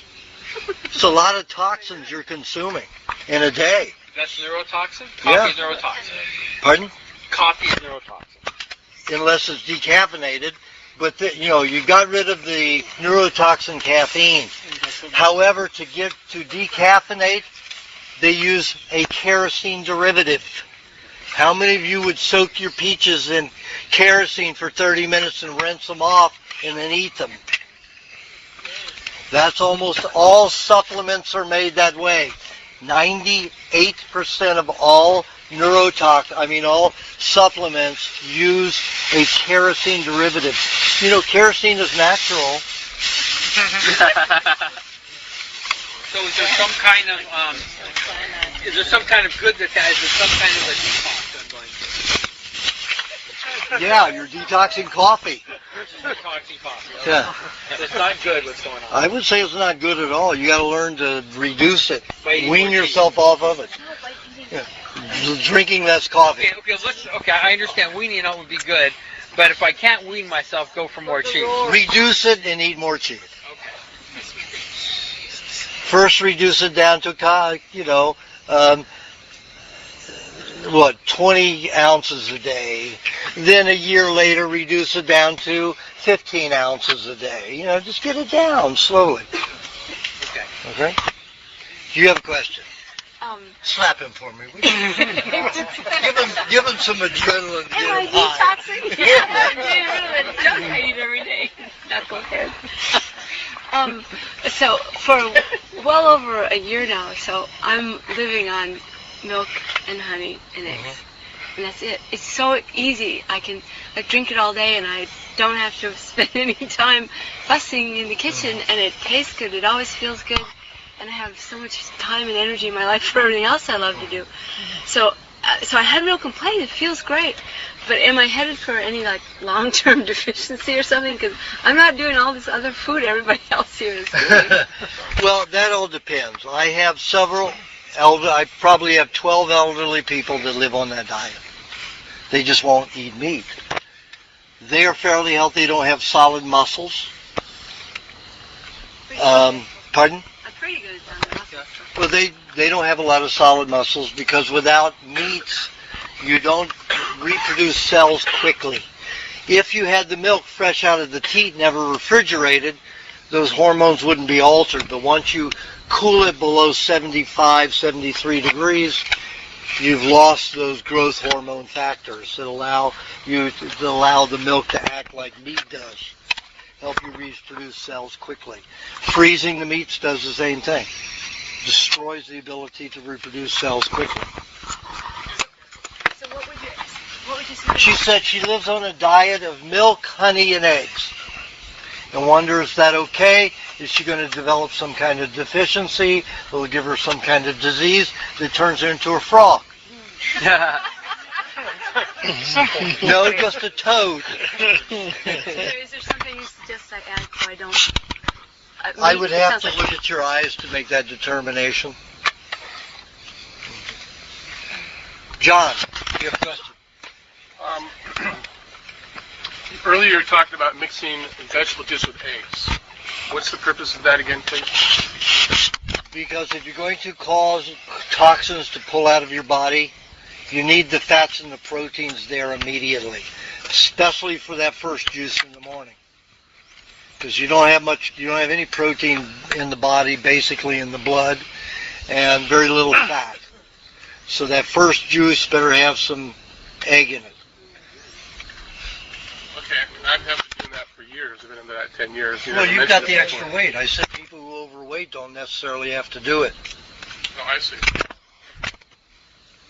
Like I do it now because I'm thin. Yeah, the juice pulls out the poisons and toxins, basically. No, it binds with those that are drawn out with the first juice.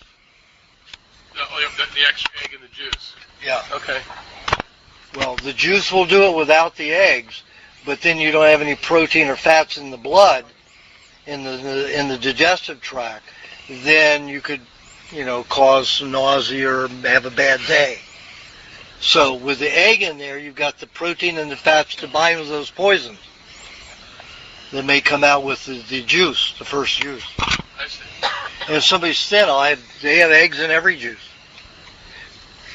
If somebody is highly toxic, they've gone through, a week or two of antibiotics or come off of an operation, always an egg in the juice. I don't care if they're 900 pounds. On the same subject? Yeah, would you blend the egg in the blender? Never. Whip it. Oh, good. Whip it. You can blend egg with dairy and other foods, but in the juice, you just want to whip it. Can you just Rocky style it? No, it's got to be mixed in the juice. Okay. Yeah. But in the juice, can you just dump the egg in it? No, whip it around. Well, whip the egg first and then mix it. No, you whip the egg in. I drink a little bit of the juice, break the egg in it, and whip it around. Whip the egg in the juice. Whip the egg in the juice. Okay. Do you have a question, Barbara? I have a bone marrow. I take bone marrow regularly, like daily. And I have a formula that I put in the food processor with the bone marrow, some raw cottage cheese that I make, a little bit of milk, onion, and a little bit of honey. And I was putting lemon in it, but you said no lemon. So then then you said pineapple. I tried pineapple, but within a day it ferments it so bad it's unusable. Then you just eat a cube of pineapple at that time. With it. Yeah. Okay. But can I use lime in it instead? Lime is an antibacterial. Okay, so nothing, just eat the formula and just eat a little pineapple with it. Correct. Okay. Did you figure out your question? Yes. Okay, what is it?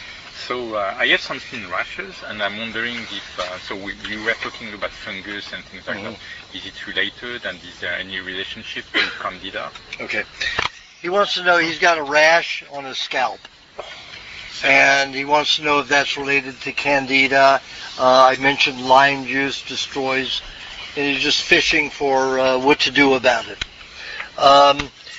90% of the toxins leave through the skin, are supposed to leave through the skin, unless you've got damaged connective tissue or skin. But 90% of all waste products, and we shouldn't be discarding toxin, we should just be discarding waste products. But because we cook foods, or people ate cooked foods all their lives, exposed to pollution, you got 90% of that stuff that's coming out of your body, those toxins, are going out through the skin, not the bowels, because the body would, you wouldn't be digesting good food all the time if all those toxins were eliminated through the bowels and the urinary tract. So, because it interferes, that's a digestive area. It's not a detoxification area. So the skin is your main detoxifier. You're always going to have breakouts. If you're raised in this society, you went by their rules, the medication, the food intake, you are always going to have some kind of breakout when poisons are leaving through the skin. Rash is one of them. Could be fungal, it could be, Candida related, it could be yeast infection, could be any kind of a fungus. Mainly fungus grow in and under the skin. That is the final place to break down things. We don't have fungus internally unless it's in a aerobic place like the bowels or the intestines. In gangrene area, that's a fungus that could grow internally wherever the air can pass in. But mainly your yeasts, like in a vaginal area, there's air pockets in there, and yeast fungus grows in there. Yeast is a fungus. All yeasts are fungus, or fungi. So anytime you have an elimination through the skin, you want to help the elimination. You could put clay on the area. You could put lime juice to help surround the poison so it doesn't damage the skin as much. Butter is the best thing to nurture the skin, to make it stronger and more resistant and less vulnerable to the toxins moving through the skin. Eating it and putting it on? Both? Putting it right on the skin and eating, of course. But definitely applying it on the surface. Your formula? The Primal Facial Body Care Cream is the best thing you could use. But people are lazy. So those lazy ones just use butter. How long does it last, the formula? The Primal Facial Body Care Cream? How much I've had it last up to 7 months in the refrigerator. It's never lasted more than 7 months because I've always used it, so I don't know if it would last longer. It might. And just, what about the toothpaste? How long does that last? You said 5 days in the book, so I'm confused about that one. Well, the toothpaste, that's the clay, the coconut cream, and the vinegar. I never make any more to last me more than 2 weeks. Or, probably 10 days. So I don't know how long that will last.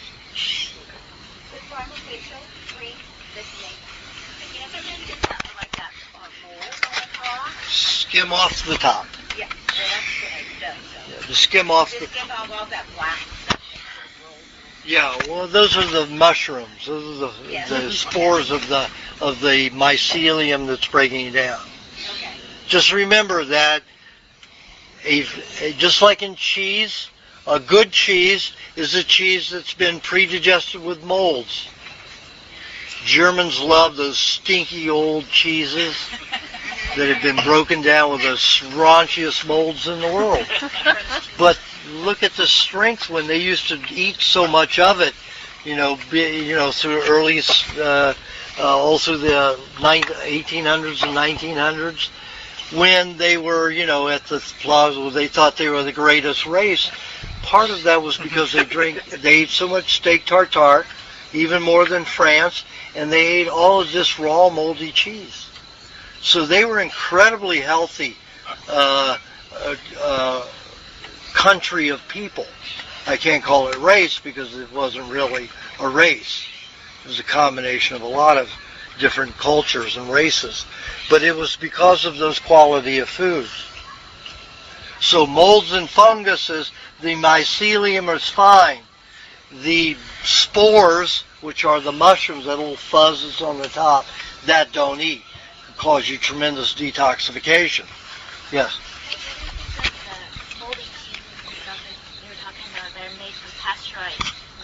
Not from pasteurized. Don't have it from pasteurized, because then you're going to absorb all the toxins. Okay, I'm going to have to stop taking a lot of these side questions because we're not going to get through here.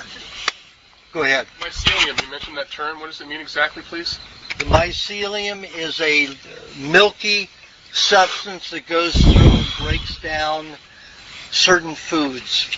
If you go in a forest and you see a clump of wood and you see this white milky stuff on it, that's mycelium. Then you see the mushroom growing from it, whether it's a shelf mushroom or whatever, that is the spore of that mycelium. It is the sperm of that mycelium. The sperm and the ovum together. I'm going to have to stop taking side ones because we're never going to get through here. Okay, we went this way, this way, this way. Yes, I have a question. All right. I have some crowns. They are fully ceramic. I think in your book you recommended against that. You just said that you'll have a post, and it's very brittle, and it appears that way. Is there anything that I can do that would make it last a little bit longer? To have an enamel post? A crown, yes. I had a crown on a tooth, and it's fully cosmetic. It's fully ceramic. That's fine. I know, but there's not that much tooth left. Oh. Well, still, you don't need much tooth. Those hold pretty well. I have quite a few. My father took a paint can when I was 16 and broke off both teeth. So these two teeth, they're just about like pinheads. And they're holding on these two teeth. All right, well, there's nothing I can do to strengthen it.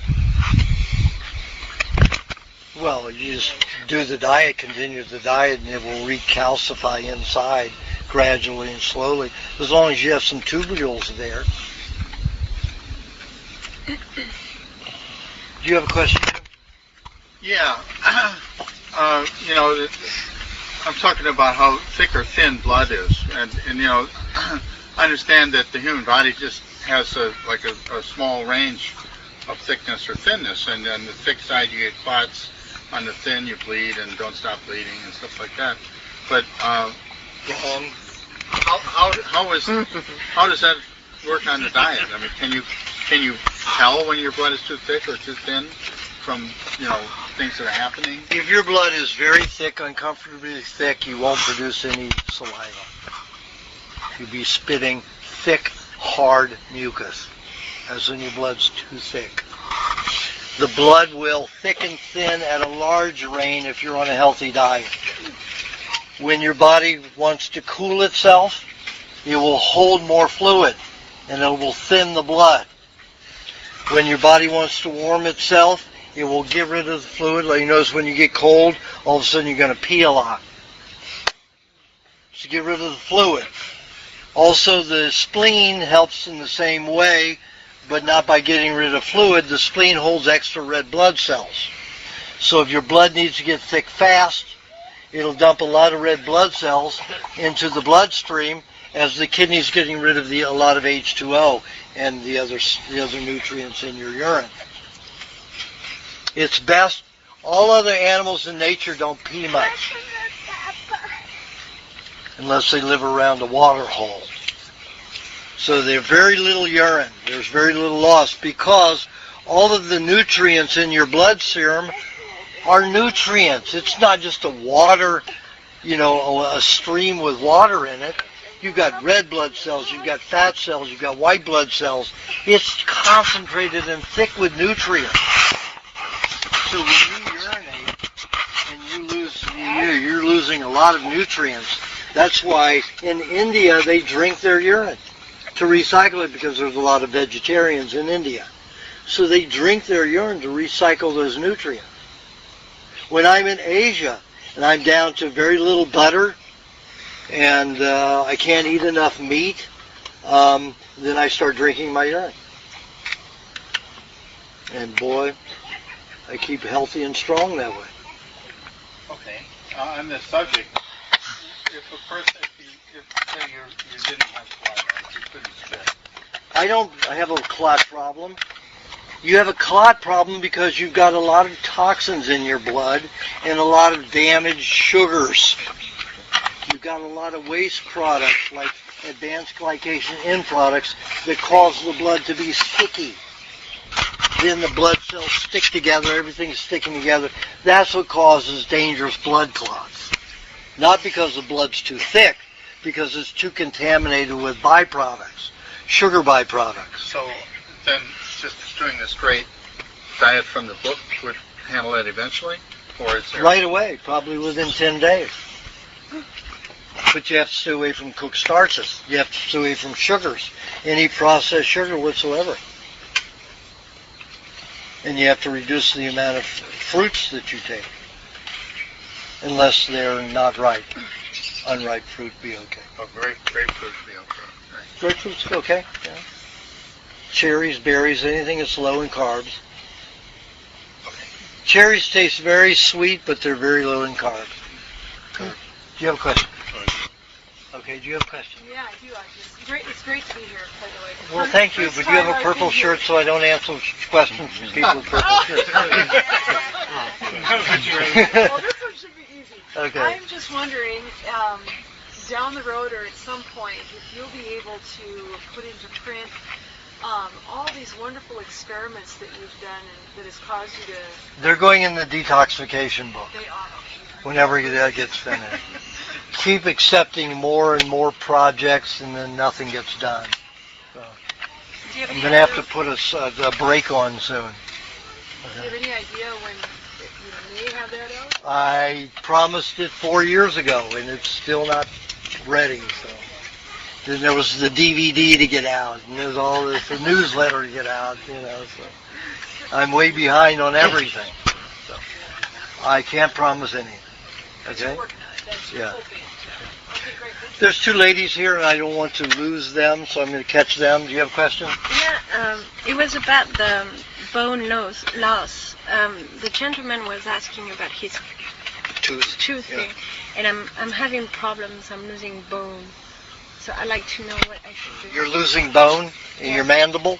Yeah. Lower? Mm-hmm. Like I told him, you eat cheese and honey. Like I told the woman here, cheese and honey to increase the minerals in the body. Drinking milk, sipping on milk all day long helps restore bone. I've been doing that. Okay. Honey and cheese? Mm-hmm. Good. Okay. And sip on milk. You know. Now remember that when you got injections, Novocaine, nothing dissolves bone and hardens bone more than Novocaine. Also, injections of mercury goes to the brain, dumps out the gums. That's what causes cavities, not bacteria. The heavy metals sit on the dentine, damage the dentine. Then your bacteria forms to eat the damaged dentine. So the bacteria is the janitor, not the cause of the problem. So if you have a lot of that coming down and getting stuck in the bone, around deep down in the tooth, instead of making its way out and causing plaque, then it's going to damage and eat away at your bone. So you're going to have to pack your mouth with, take some wet clay. I mean, really, like kneading, when you knead clay for pottery, it's got to be hard enough like that, and just line your gums with a string of it, rope of it, up and lower, and help that draw it out at night. So it doesn't keep removing the bone. Okay? Do you have a question? Yeah, what do you think about food supplements? Food is Vitamin C, A. Okay, I said earlier that all supplements are chemicals. I have pictures. I think I showed them. Yeah, I did on the DVD. You see a picture of vitamin C. They're just little soft like cotton balls when it's raw and right out of food. And then next to it, you see the same little cotton balls made into a supplement, and it's like rock and glass. And where you've got the same size, the same magnetism, these little bitty balls that are the vitamin, and these big, sharp glass, like mirrors and rocks. They're this large compared. Who can tell me that this vitamin C is going to do the same as this chemical cauterized substance? Doesn't happen. Vitamin B1, I've got pictures of the same thing. Little soft little balls, and then the vitamin B1 that's in a supplement, even though it's from food, is this big, spiky, hard rock, slate-like substance. All supplements are made that way. They use natural supplements, kerosene. Again, you use a kerosene derivative, so it's natural. But they can call it all natural. And they say, the person with a good intention says, has to go to a lab to make this. And he says to the lab, I want an all-natural, all food-derived vitamin. Can you make it? Laboratory wants the work. He says, sure. Where is he going to get that food from a food? Where is he going to get the food to do that? If he has to grow it, it will cost you $1,000 a pill.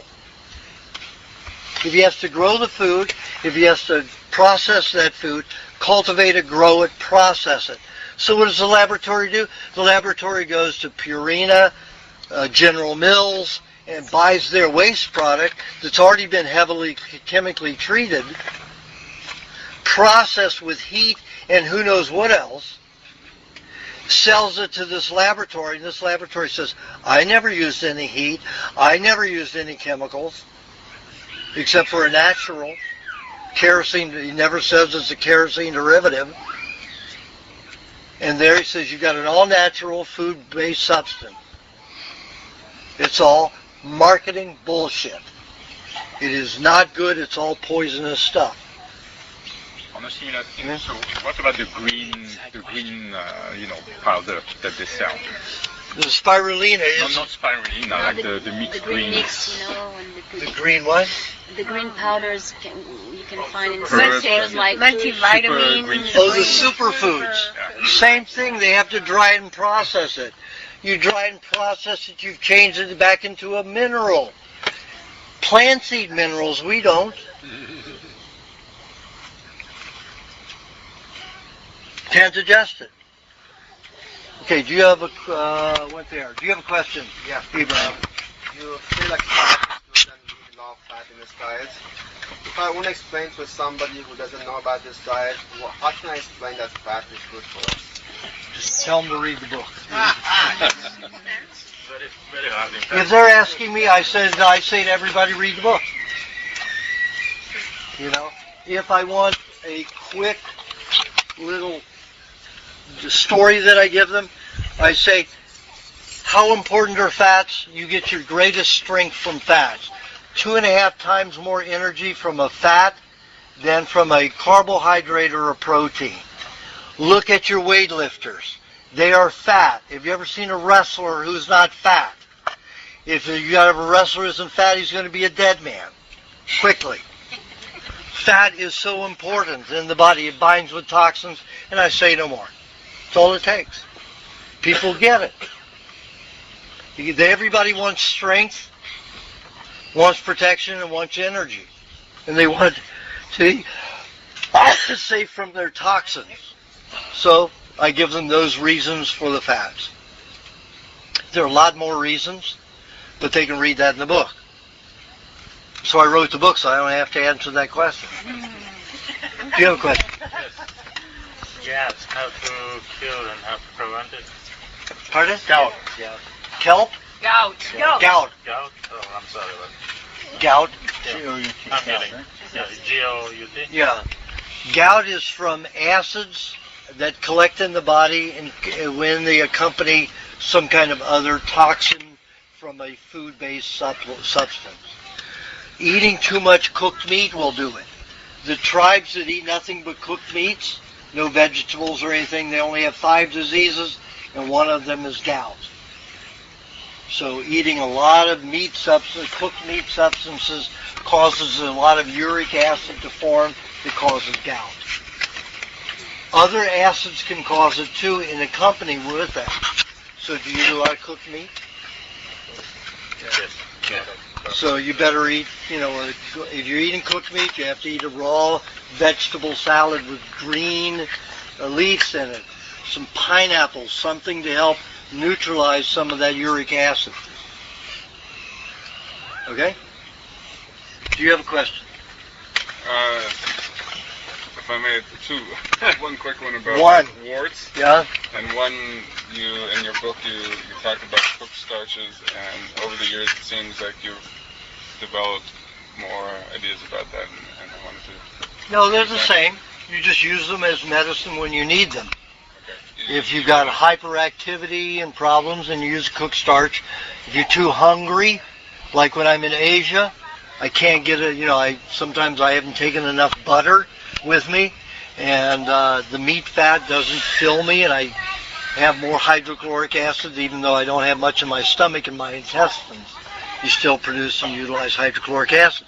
So I can get ravenously hungry, painfully hungry. I'll eat a third of a cup of rice, boiled rice with no salt in it, with some kind of like coconut cream or a little butter or a lot of butter if I have it. Equal amount of the cooked starch with the butter. And that'll take care of my hunger for 2 weeks. Is it white rice? Yeah, white or brown, doesn't matter, as long as it's not wild rice. Try to keep it plain and not, you said, not like whole grains, not whole wheat or brown rice. Well, rice doesn't matter, but if you're using wheat, it's better to be processed. I like to use my butter and honey on a piece of toast. Well, it's not the greatest thing, but, it's a way onto the diet. Yeah. Why not wild? No. It causes some kind of intestinal problems in experimenting with it. So. With that? The wild rice can cause all kinds of problems. I've had all kinds of reactions when people have tried it. Do you have a topical thing, the same thing for warts? Well, warts are tumors. Tumors usually from dead cartilage cells that build into the skin because the body can't dissolve them, so it makes tumors on the surface of the skin. Onion and vinegar will help dissolve them. Topically, yeah. No butter. Well, you don't want butter. You don't want to preserve those cells. You want to dissolve those cells. Now, I had a mole here that was quite large, twice, almost 3 times this size. It was black my whole life, and then it got bigger and swollen and inflamed. And they usually say that's going into cancer. So I took vinegar and put it on 3 times a day, just rubbed it in there, took a minute just to rub it in, rubbed it in 3 times a day, and then after the 3rd day it just peeled off in layers. Every day a layer peeled off. Now it's small again, the way it originally was, but not black. It's brown now, light brown, or medium brown. So vinegar will help do it.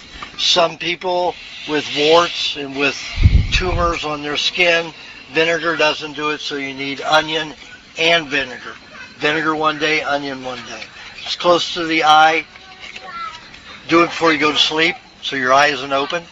Like if a room from the cook, that would be onion and vinegar? Yeah. Together? One day use vinegar, one day use onion. So alternate. Is that a natural exfoliant then? Yes, it is. But it can damage your skin if you put it on a large area. See, a mole or a wart are tumors. They're already dead cells. You don't want to put it on live skin, but no more for a few minutes. No more than 15, 20 minutes if you're using it as an exfoliator. You just take a piece of the onion and then just kind of put it over where the wart is? Yeah, what you could do is just squeeze a little, get a drop out so you can get it very local. Okay, so you've got a bubble of the onion on there.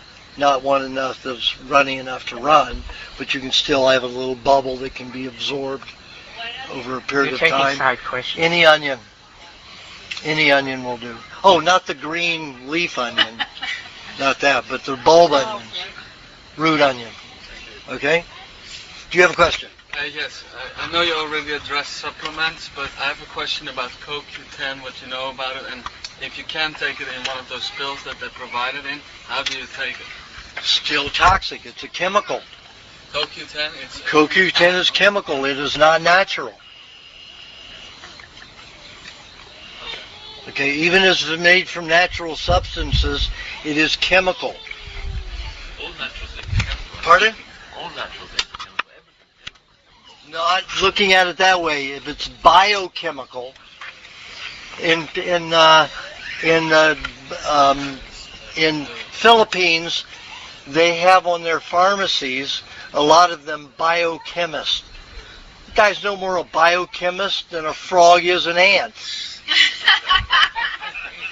How about vitamin E? Pardon? Vitamin E. Vitamin E is the most toxic vitamin there is out there. She's very cold. It's 90%, 99% of the vitamin E out there is from Fuji and Kodak. It's a byproduct of developing film. Okay? It is one of the most toxic substances on the earth. Fuji and Kodak spent millions of dollars every year in scientists trying to figure out what to do with this toxic waste substance, because they would spend hundreds of millions of dollars a year over the planet putting this in graves in the ground in stainless steel, very thick cauldrons, 55 to 100 gallons. So they had to pay to make these caves, these tombs, plus maintain everything in these, so that the process of transporting and everything was frightfully expensive. So one of the scientists finally came up with the idea, hey, this looks like 70% the molecular structure of vitamin E. Let's call it vitamin E and sell it as vitamin E. So even the natural substances that say natural vitamin E from corn or soybeans, 5 units per 100 will be natural.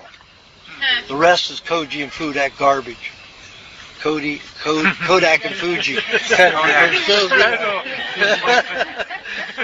So it's very toxic. Vitamin E is the worst. And if you look at what happened to Diane Cannon, when I worked at Aunt Tilly's health food store in Beverly Hills, Diane Cannon used to consume a bottle of vitamin E a week. It ripped her skin into, made it like tissue paper, and you know what happened to her psychologically for 10 years if you saw her story. And I warned her every time she took one capsule. But it makes my skin so soft, it's going to dissolve your whole frickin' body. And it did, her mind, her brain, everything. So vitamin E is one of the worst. Do you have a question? A friend of mine has like the nails, like not like little zinc, you know, those white spots, but it's like actual scalar strips. Yeah, on all his nails. What is that? That's it. He took some kind of calcium supplement at some time that was rock, and his body's just trying to get rid of it through the nail. Our body's trying to get rid of a lot of toxic minerals in the hair and nails. And that's usually calcium buildup. Sometimes if you've eaten a big salt, if you've been a big salt eater, salt will cause a destruction of calcium in the body. And then that can cause white streaks or spots too. Okay? White, actual, you know, like lines of a paler color on each side of the nail. Those are minerals, toxic like from cooked minerals. Are they vertical or horizontal? Doesn't matter. They're vertical. You know, doesn't matter. It's pinkish. They're light, like a lighter. Pale white, pale white, off skin. Yellowish. Then that could be, if it's yellow, it could be penicillin. Like dead nails. Yeah, it could be penicillin involved in that. Penicillin lives in the joints mostly, and it discards through the nails often. When it's yellow, you know you're discarding penicillin waste. Do you have a question? Yeah. Where are we right now with the whole? We're right here at vaccine thing? 2900 Canadum Road. What's going on? Like, I don't have TV. I don't listen to the radio much. Like, are they going to force us to all be vaccinated? They are threatening to. We have the Geneva Convention laws that we're signed into, but they can try to do anything. I had a 2-page one, a responsibility. They took the responsibility if they make you take the vaccine. I've got a 4-page one that I'm just finishing. What is it? 4-page. If they make you take it, you say, sign this and I'll take it. That means they have to pay you a phenomenal amount of money. If anything happens to you, they have to take care of you the rest of your life. I'm putting this on a website. Let me talk. They're not responsible. Yeah. Can we get one from you? Listen, you can get it. First of all, it's going in the next newsletter. Okay?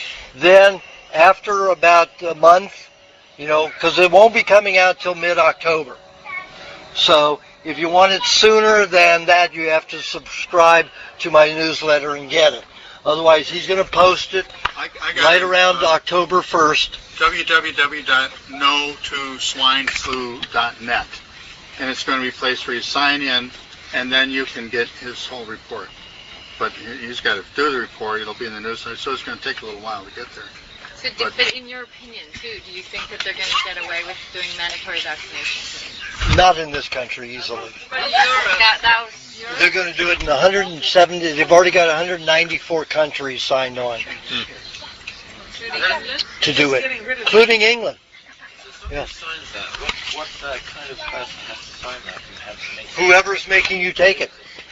And let me tell you, once they read it, nobody's going to sign it. They're going to say, I've got to get my supervisor here. Yeah. That supervisor's going to take a look at it. Well, it's going to go all the way up, just like at the airports. When I want to get some through, I go to that supervisor.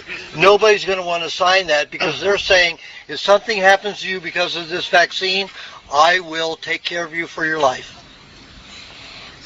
For the rest of your life. So what's it? Pardon? It's got to be something that's official who can afford to do it. Who can afford to... Anybody who makes you take a vaccine is in authority. If they're taking the responsibility for forcing you to take a vaccine, they have to sign it. What's the difference between the 2-page and the 4-page? I usually cite a lot more laws and a lot more reasoning. Yeah. Okay,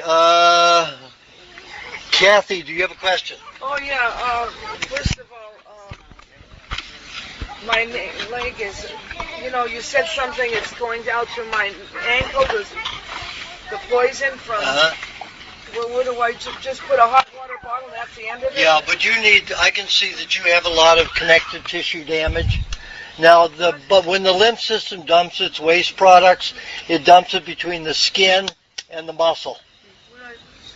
Listen, skin and muscle. So, when you perspire, they get removed from under the skin. Your entire connective tissue is backed up. You need to take 35 to 4-minute baths at least once a day, every day. That's what I'm doing. Okay, and you have to do that for probably the rest of your life. Yeah. Okay, 35 to 45-minute bath every day, at least one. If I were you in the condition of your legs, I'd be taking 2 a day. 2 a day. Yep. 1 in the morning, 1 at night. Correct. So then maybe that will lessen it coming out. Absolutely. No, it'll help get it out. Right now it's stuck in your connective tissue. Stuck under the skin. Those waste products. And it's causing a rupturing of your veins and arteries. Well, the veins and capillaries. Is that dangerous? Well, it can be dangerous. You can go into gangrene, unlikely, but you could go into gangrene, and you need to have some cabbage juice, about 2 to 3 ounces of cabbage juice every other day. Green cabbage juice, not the red, it's green.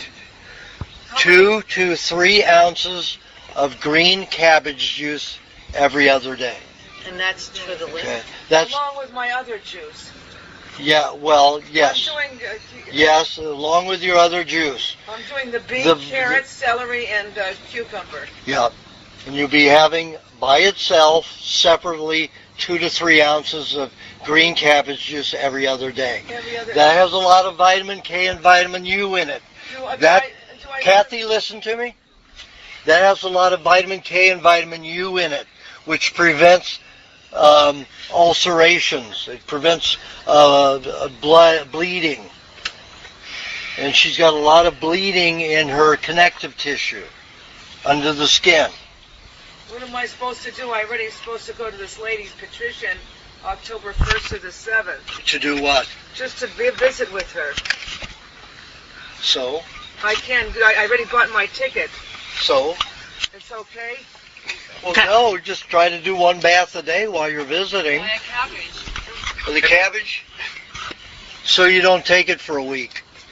But I can't take a bath in that hotel. The room is, the bath water is toxic. Where are you going to be? At the Holiday Inn Express. Where? In Wilcox, Arizona. They sell milk in several health food stores there. You can do when you come back. Milk and vinegar, and I just take the Yeah, salt just put it with in the me. water, yeah. And that's all. Yeah. You can make coconut cream while you're there too. If you don't have the milk, and put that in the water.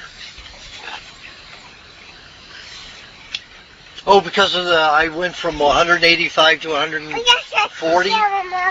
I've got a little extra skin here that has to go away, and that'll take a few months. Oh, So you're staying at that weight? So if I'm lacking Pardon? oxygen, You're going to stay at that weight?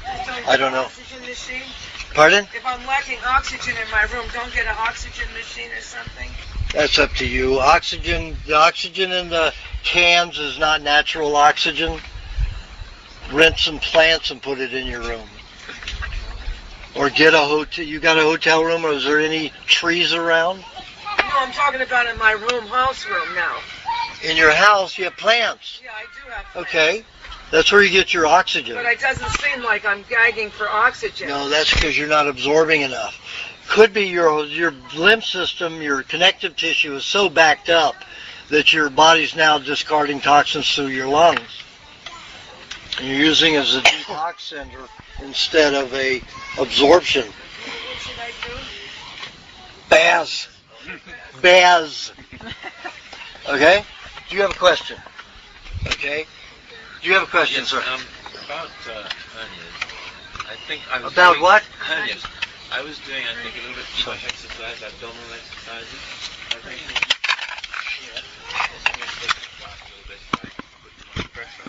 Is there anything to avoid an operation, which is they're saying is going to be So you got a hernia? $30,000. You got a hernia? Well, maybe it's coming. It's been there about 3 years. I look after it. There's nothing happening, no problems at all. But I'd like to stop that weakness there. There's something just coming through because I think it's been torn. Just remember, if you have an ulcer, you've got toxins in that tissue that won't heal. You've got to remove the toxins first. Clay packs there, wet all night long, will help draw those poisons out. Vinegar, a little vinegar in that clay will help draw out and neutralize and protect the skin a little bit better. And you can put butter all around the area outside of where you're going to apply the pack, the clay pack, the moist clay pack. It's inside. I know, but still it will help. Anytime you have anything that's close to the skin, you can feed it from the outside. Because let me tell you, when you first go on to a raw diet, a good healthy diet, every other cell internally is going to take the nutrients. The skin and anything near the skin always gets starved. It's like an orphanage. The big, strong kids get all the food first. The little weak ones don't get much. Okay? And that's the way it is in the body. That's one thing. You said put honey in the cabbage juice or no honey? No honey in the cabbage juice. Okay? Do you have a question? Yes. So I get like allergies, something in the air, and I can't say it's seasonal because it's not always in the fall, or it could be in the fall. Or Where are you from? Or sometimes some. Mostly here. Just Okay. LA, Orange County. We've got chemtrails. See the chemtrails? They're starting to dump it. They dumped it heavily. Chemtrails have uranium, barium, all kinds of poisons. They've been doing this to us for 15 years now that I've observed. Most people think it started in 1998. I don't know where they were. I was on Venice Beach, and I watched it every day from almost 89. So you've got all that stuff dumping. But it's not like I have it like all year or whatever. It's just like, it's kind of weird. I thought it was going away, and then all of a sudden this year I had a really bad reaction. And Whenever it builds up in your mucous membranes, you're going to have a problem. Right. So how would you deal with that? Like, I eat spirulina, chlorella, and clay with milk. Also vinegar and milk. Assuming you're on the right diet. Yeah. So you're eating all that. Yes, I'm eating that. That goes for me too, is it separately, because I'm suffering the breathing problem. Same thing, but your real problem is your connective tissue is jammed. How come it came like that? I've been following this 12 years now. Yeah, but you never had that. You never had a proper circulation. That's why I was having you do the baths 2 days a week. This isn't working. And for some people, it doesn't work. They need them every day, even 2 a day. 2 a day I have to do. So, I have a learning curve too. I'm not God yet. But you're working on it. I've tried. Give me a couple more lives. So, having that, eating, drinking milk, anything that's going to pull the poisons out of the body and neutralize them. Cheese is a great binder of poisons. Okay? Eggs help build the mucus to bind with it, keep it from being absorbed into the body. What would be the recipe of chlorella, clay, and milk? I didn't have that. Actually, I put the vinegar in the milk, clay, I just eat, and the chlorella I usually put with egg and cottage cheese. Okay. Thank you. Well, as far as the chlorella, I probably have a heaping teaspoon a day. Probably have 2 heaping teaspoons if you got a bigger problem. And then I have about, depending upon, 5 tablespoons of cottage cheese with a meat meal. And I'll put the chlorella in with the cottage cheese egg. I like that flavor, cottage cheese egg. And sour cream and the chlorella and some meat together. That's what I do when they're bombing us. And they just started. You can see the streaks already. See, by the time that reaches Los Angeles, it's going to be spread out and you're just going to think it's a cloud. It's formaldehyde. They have all kinds of stuff in it. Like somebody had an analysis on many of them, and there were something like 66, 67 ingredients in them. Definitely getting rid of military waste products by dumping them on the world. Like Kodak and Fuji selling this vitamin E. So they just want to poison us. That's the only reason to do it. They've got scientific. Well, I think they just want to get rid of. I think they just want to get rid of waste products. So, like Kodak and Fuji, they don't have to buy land and bury it. They can use their money for more destructive purposes. They've got scientific SARS in this cabinet. Pardon? Fluoride with the aluminium industry? Yeah, the fluoride is put into our water, forced into our water to get rid of it. And the military industry is the greatest user of products that are produced with fluoride, that have a fluoride byproduct. Okay, let's go on. Do you have a question? You right here. Did I ask you, did you have a question on it? Yes. Did you answer a question? You with the glasses. You answered the question? Yeah, Okay. I asked I answered your question. Oh, that's right, I'm on the back one. Do you have a question? No? Do you have a question? When it comes sunlight on the eyes, is there a health benefit from that? In other words, should I'm you... sorry, your accent is a little heavy for me. Irish accent, I'm part Irish, so I still don't get it. With sunlight on the eyes, is there a health benefit from that? Does it matter whether you wear shades all the time, or should you get some? There's always a benefit. You would even absorb vitamin D into the brain when light enters. There was a period when I used sunglasses when the cancer went down and burned my cornea, created a layer of 8 layers of scar tissue. The light would cause me, I never had wrinkles this way, just this way. But after that, going like this, trying to block and reflect the light. So for a year, when it was an overcast day, it was so glaring that I had to use sunglasses, but only if it's in a case like that do I suggest that people use sunglasses. If not, my sunglasses are John Lennon little beady round ones, so lots of light still passes in. But it still helps, and I still get light in. So if you wear sunglasses like that, light will still get into your eye, because your brain needs vitamin D. And even your eyes themselves will get stronger and healthier. Because the eye, you don't have a lot of muscle in the eye, but the iris is all muscle, and there are several muscles internally, and they need vitamin D, or else your eyes will warp, and some of the muscles will buckle, and then you have warped eyesight, either near farsightedness or nearsightedness. Do you have a question? Yeah, my question concerns pathogens. In the primal diet, it says that pathogens consume the dead and dying and decaying. Okay. First of all, I say that there's no such thing as a pathogen when it comes to bacteria. Things that are called pathogen means disease causing. Bacteria never causes disease. Chemicals cause disease. The pharmaceutical industry, the medical industry, and the industrial complex don't want you to know that everything they produce causes cancer and disease. So they cause all the natural things, they call all the natural things as pathogenic, so that you're completely confused and stupid. Okay? So bacteria that clean up, that are janitors, are just janitors.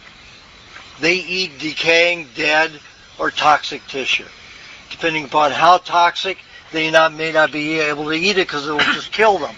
So then your body creates virus, which are not alive. They're just solvents to dissolve that matter that is so contaminated. So my question was concerning, and I'll reword it, parasites, for this matter.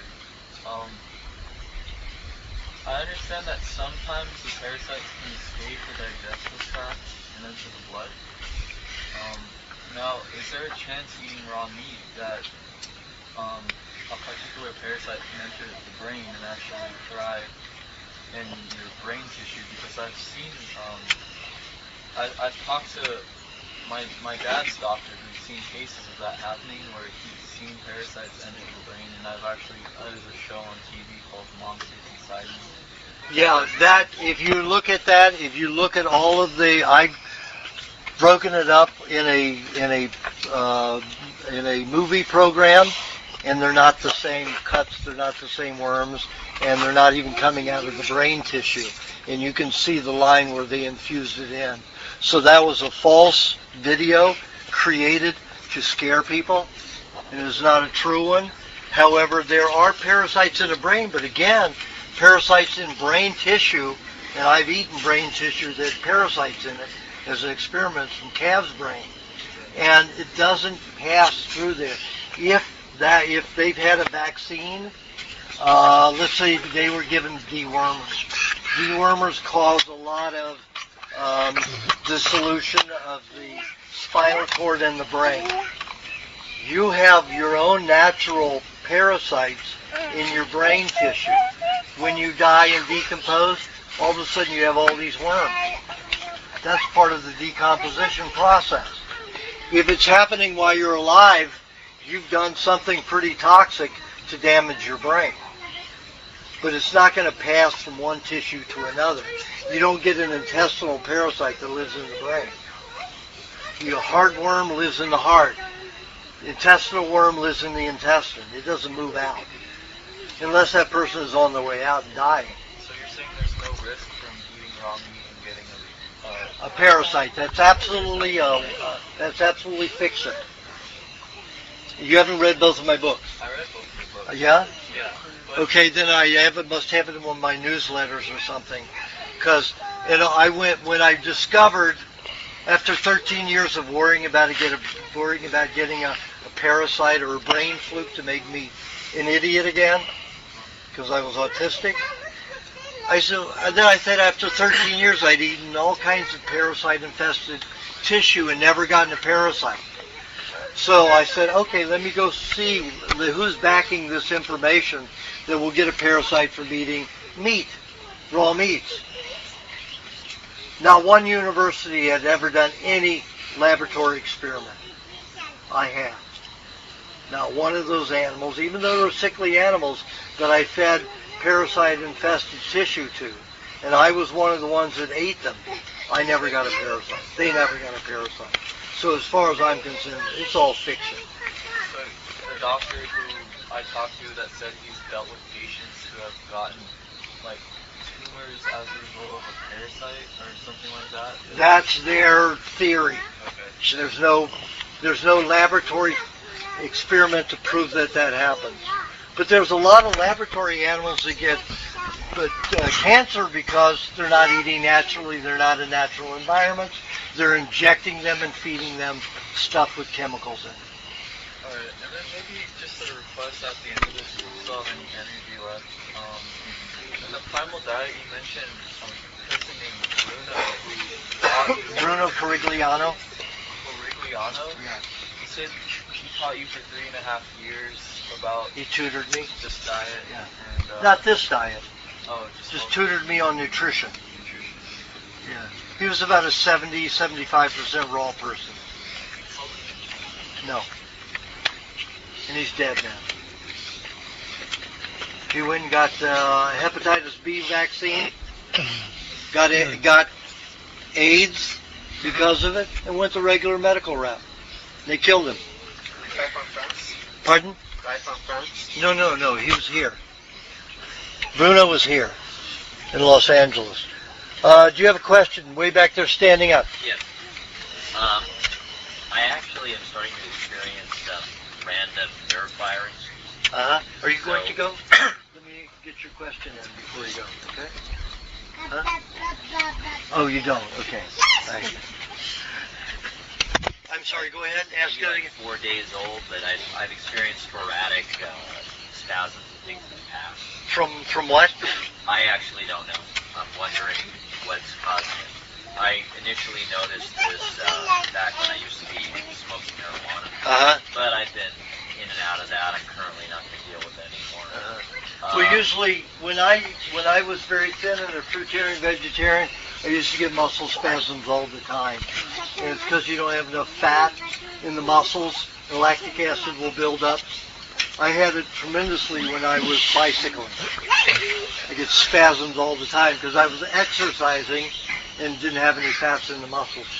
I've got like consistent firings, whereas before I would know the difference between an exercise spasm and a kind of a neurological condition of some kind. It could be. I'm not shaking or anything. It's just like heated, flashy kind of electric feelings. That's what happened. That's how mine reacted. Okay. Yeah. And I've just started to consume tons of fat, tons of butter, butter, and not as much cream, but some cream. Okay. And that'll eventually subside, I'm assuming. Yeah. Because I've kept myself awake of stuff, and I'm like assuming the worst. Just, That's what happens when you're so thin. Yeah. I'm getting rid of something. I've been doing this hardcore 100% lately. I noticed that thin people are much more phobic. And hypochondriac. Hypochondriatic. Word. Hypochondriacal. So lots of butter. The lubrication formula. Okay. For the women, it's the moisturizing part. Okay? So to be cultured butter? Cultured or uncultured? That's up to you. I don't like the cultured. It doesn't digest as well in my system. Cultured butter? Cultured butter doesn't digest as well in my system as regular butter.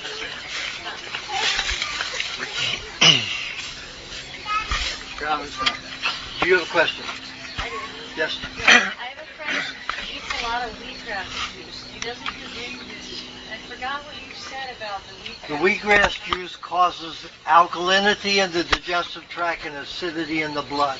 Just the opposite of why we're drinking vegetable juice.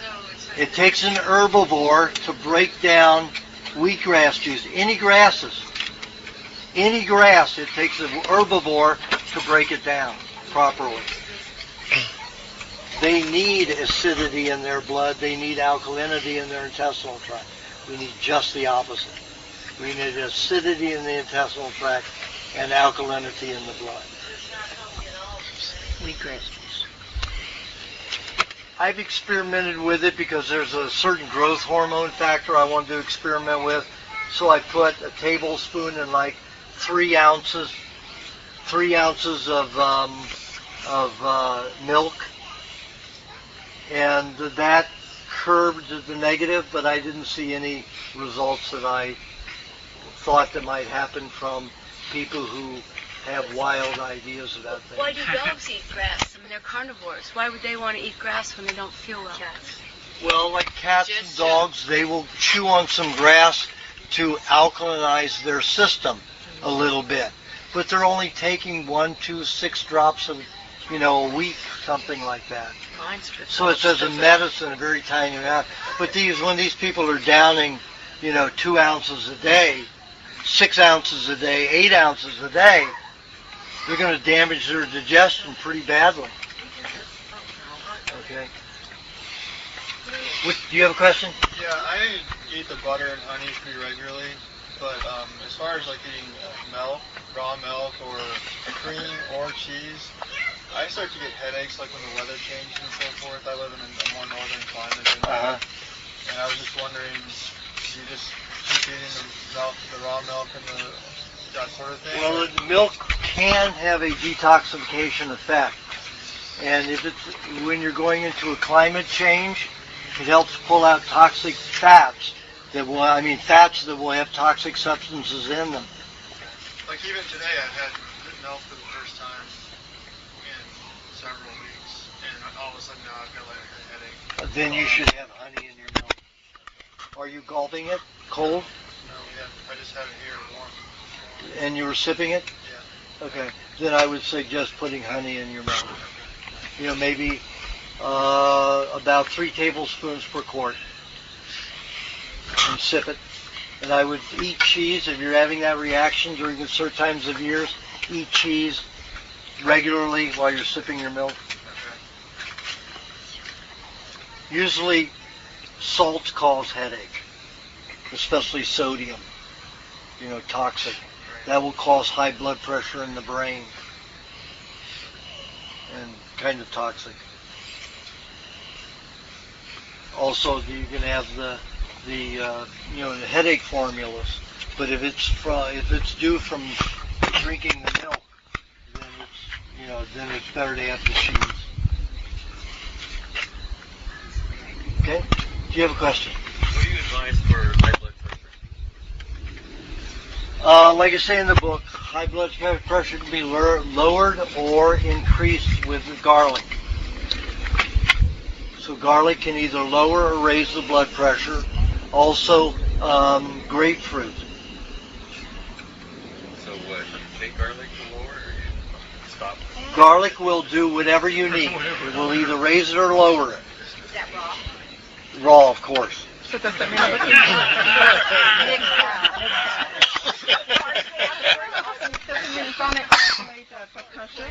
Yeah. So, you can put garlic in butter, make a garlic garlic butter. That's the way I eat it. I like that. Yeah. And then grapefruit. Half a grapefruit a day will help regulate blood pressure. Do you have a question? Yes. I'm encouraged to have more eggs, raw eggs, the Rocky style. And every time I have one, I feel like I've got lead, and I get like it's not going to be a good day. Uh-huh. A bad day. Are you Like a eating bad- cheese before you have your eggs? Sometimes, but even then, it's still heavy. Uh-huh. So that's like just. Then just have a little bit of honey, either with it in your mouth. Oh, at the same time. Yeah. So, and the eggs actually fresh. Not usually, but it does sometimes. Raw eggs, the protein and the fats are liquid, so they're easily digestible, so you don't have to have a lot of acids to digest it. If you have trouble digesting eggs, you're bacterially deficient in your digestive tract. So you need to eat foods that will help digest it. Honey is a quick fix, but it's really the bacteria that will digest the eggs in the final, stage. So increasing, eating high meat, eating rotten eggs, that's how you build your bacteria.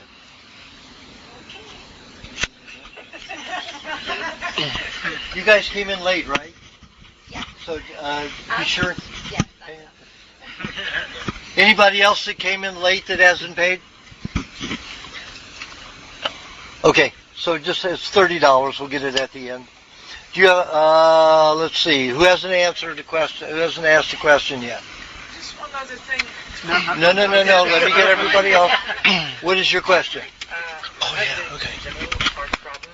I have a bicuspid already evolved that has started 2 weeks. Uh-huh. So I'm fighting potential surgery.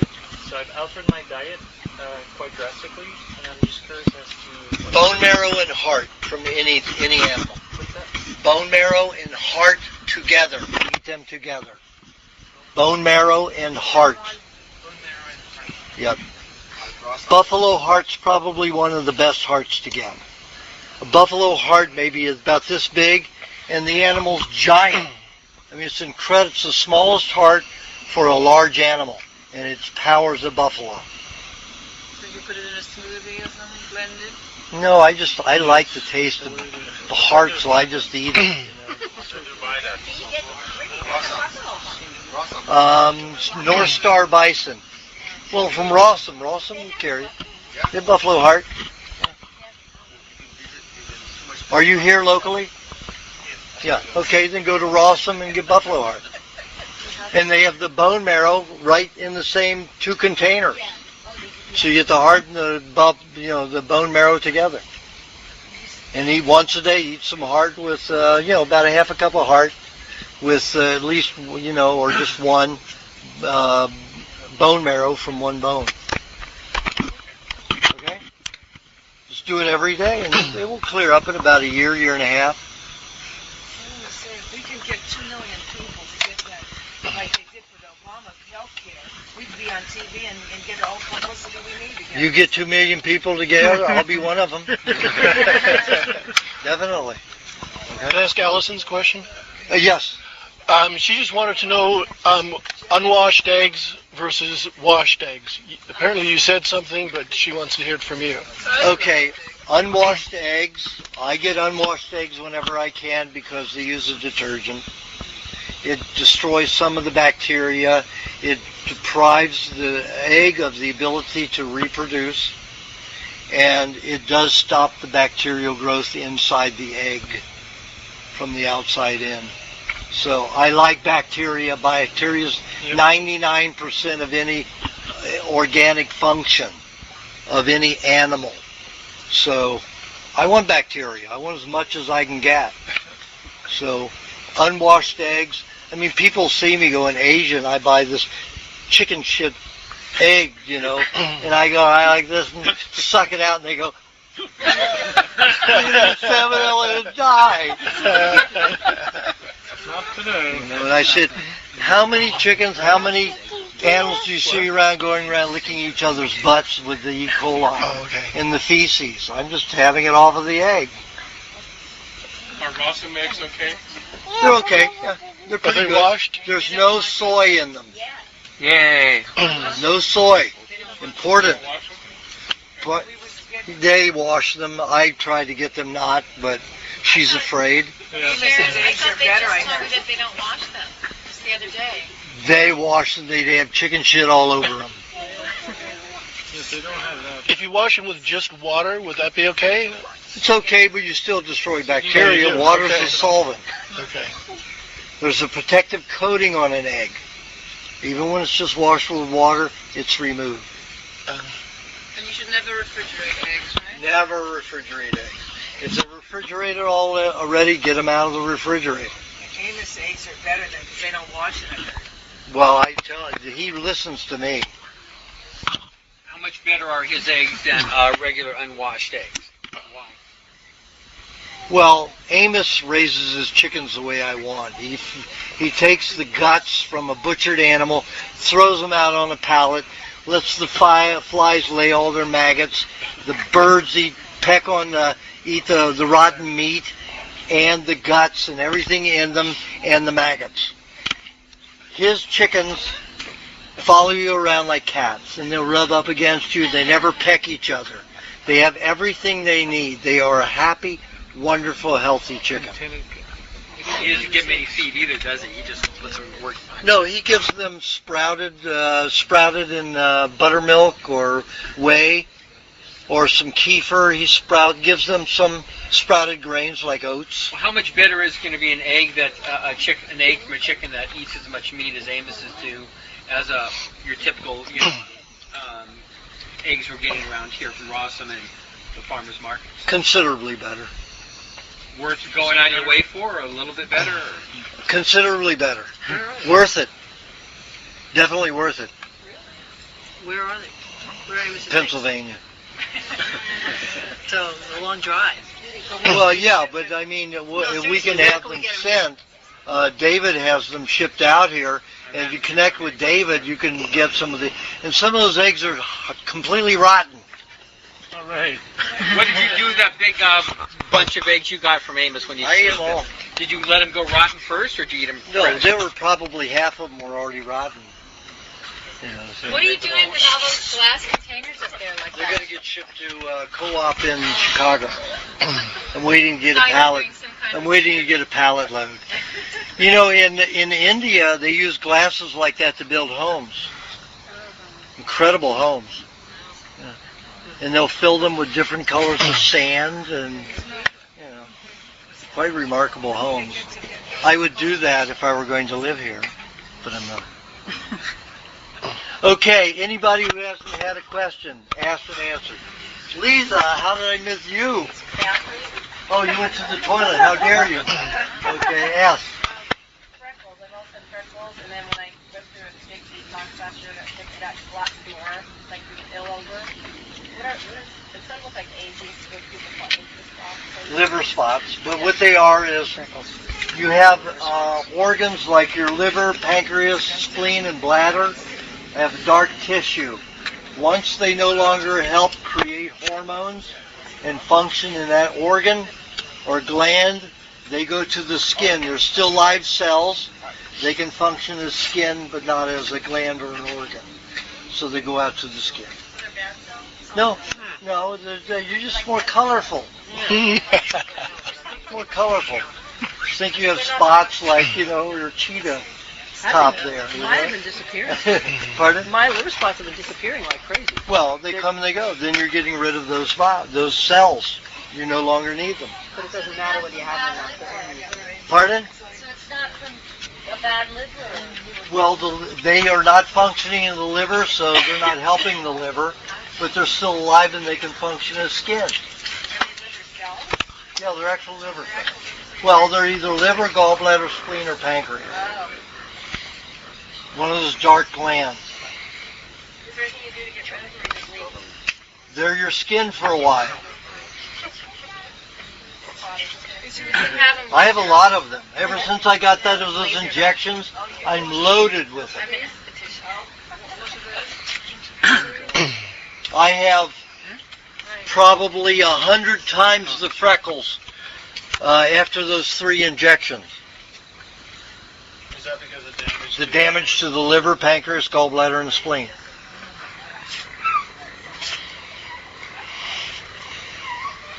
So you stay away from any injection. And this last time I used a dog. I hired a Chihuahua. Literally, I hired a Chihuahua. To make noise as a bodyguard, yes. Because I figured a big dog, you can get them, they smell the meat a far away, raw meat, and you can feed them and they're dead. If anybody wanted to get to me. So your Chihuahua is going to bark at this faint sound of anything moving. You mean in the room? Well, I would have it in the room, absolutely. What about the vaccines they require when you go abroad? Can you get out There of are that? only a few countries that demand, and it's for yellow fever. Like if you're going from Peru to Brazil, you have to have the yellow fever, but not really. If you quote the Geneva Convention, and they can hold you up for 24 hours.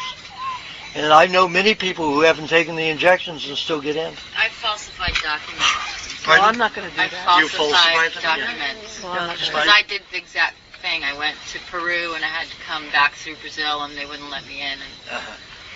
And In Africa? You don't have to Africa? Do they have stuff Only in in Africa? certain countries.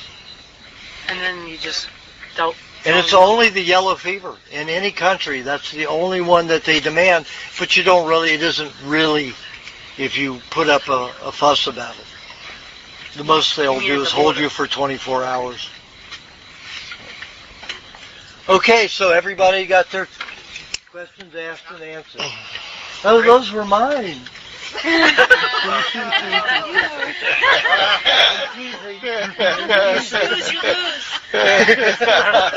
You've been busy. Thank you for coming, everyone. Everybody happy? Does everybody know the DVD is out? Got it. Yep.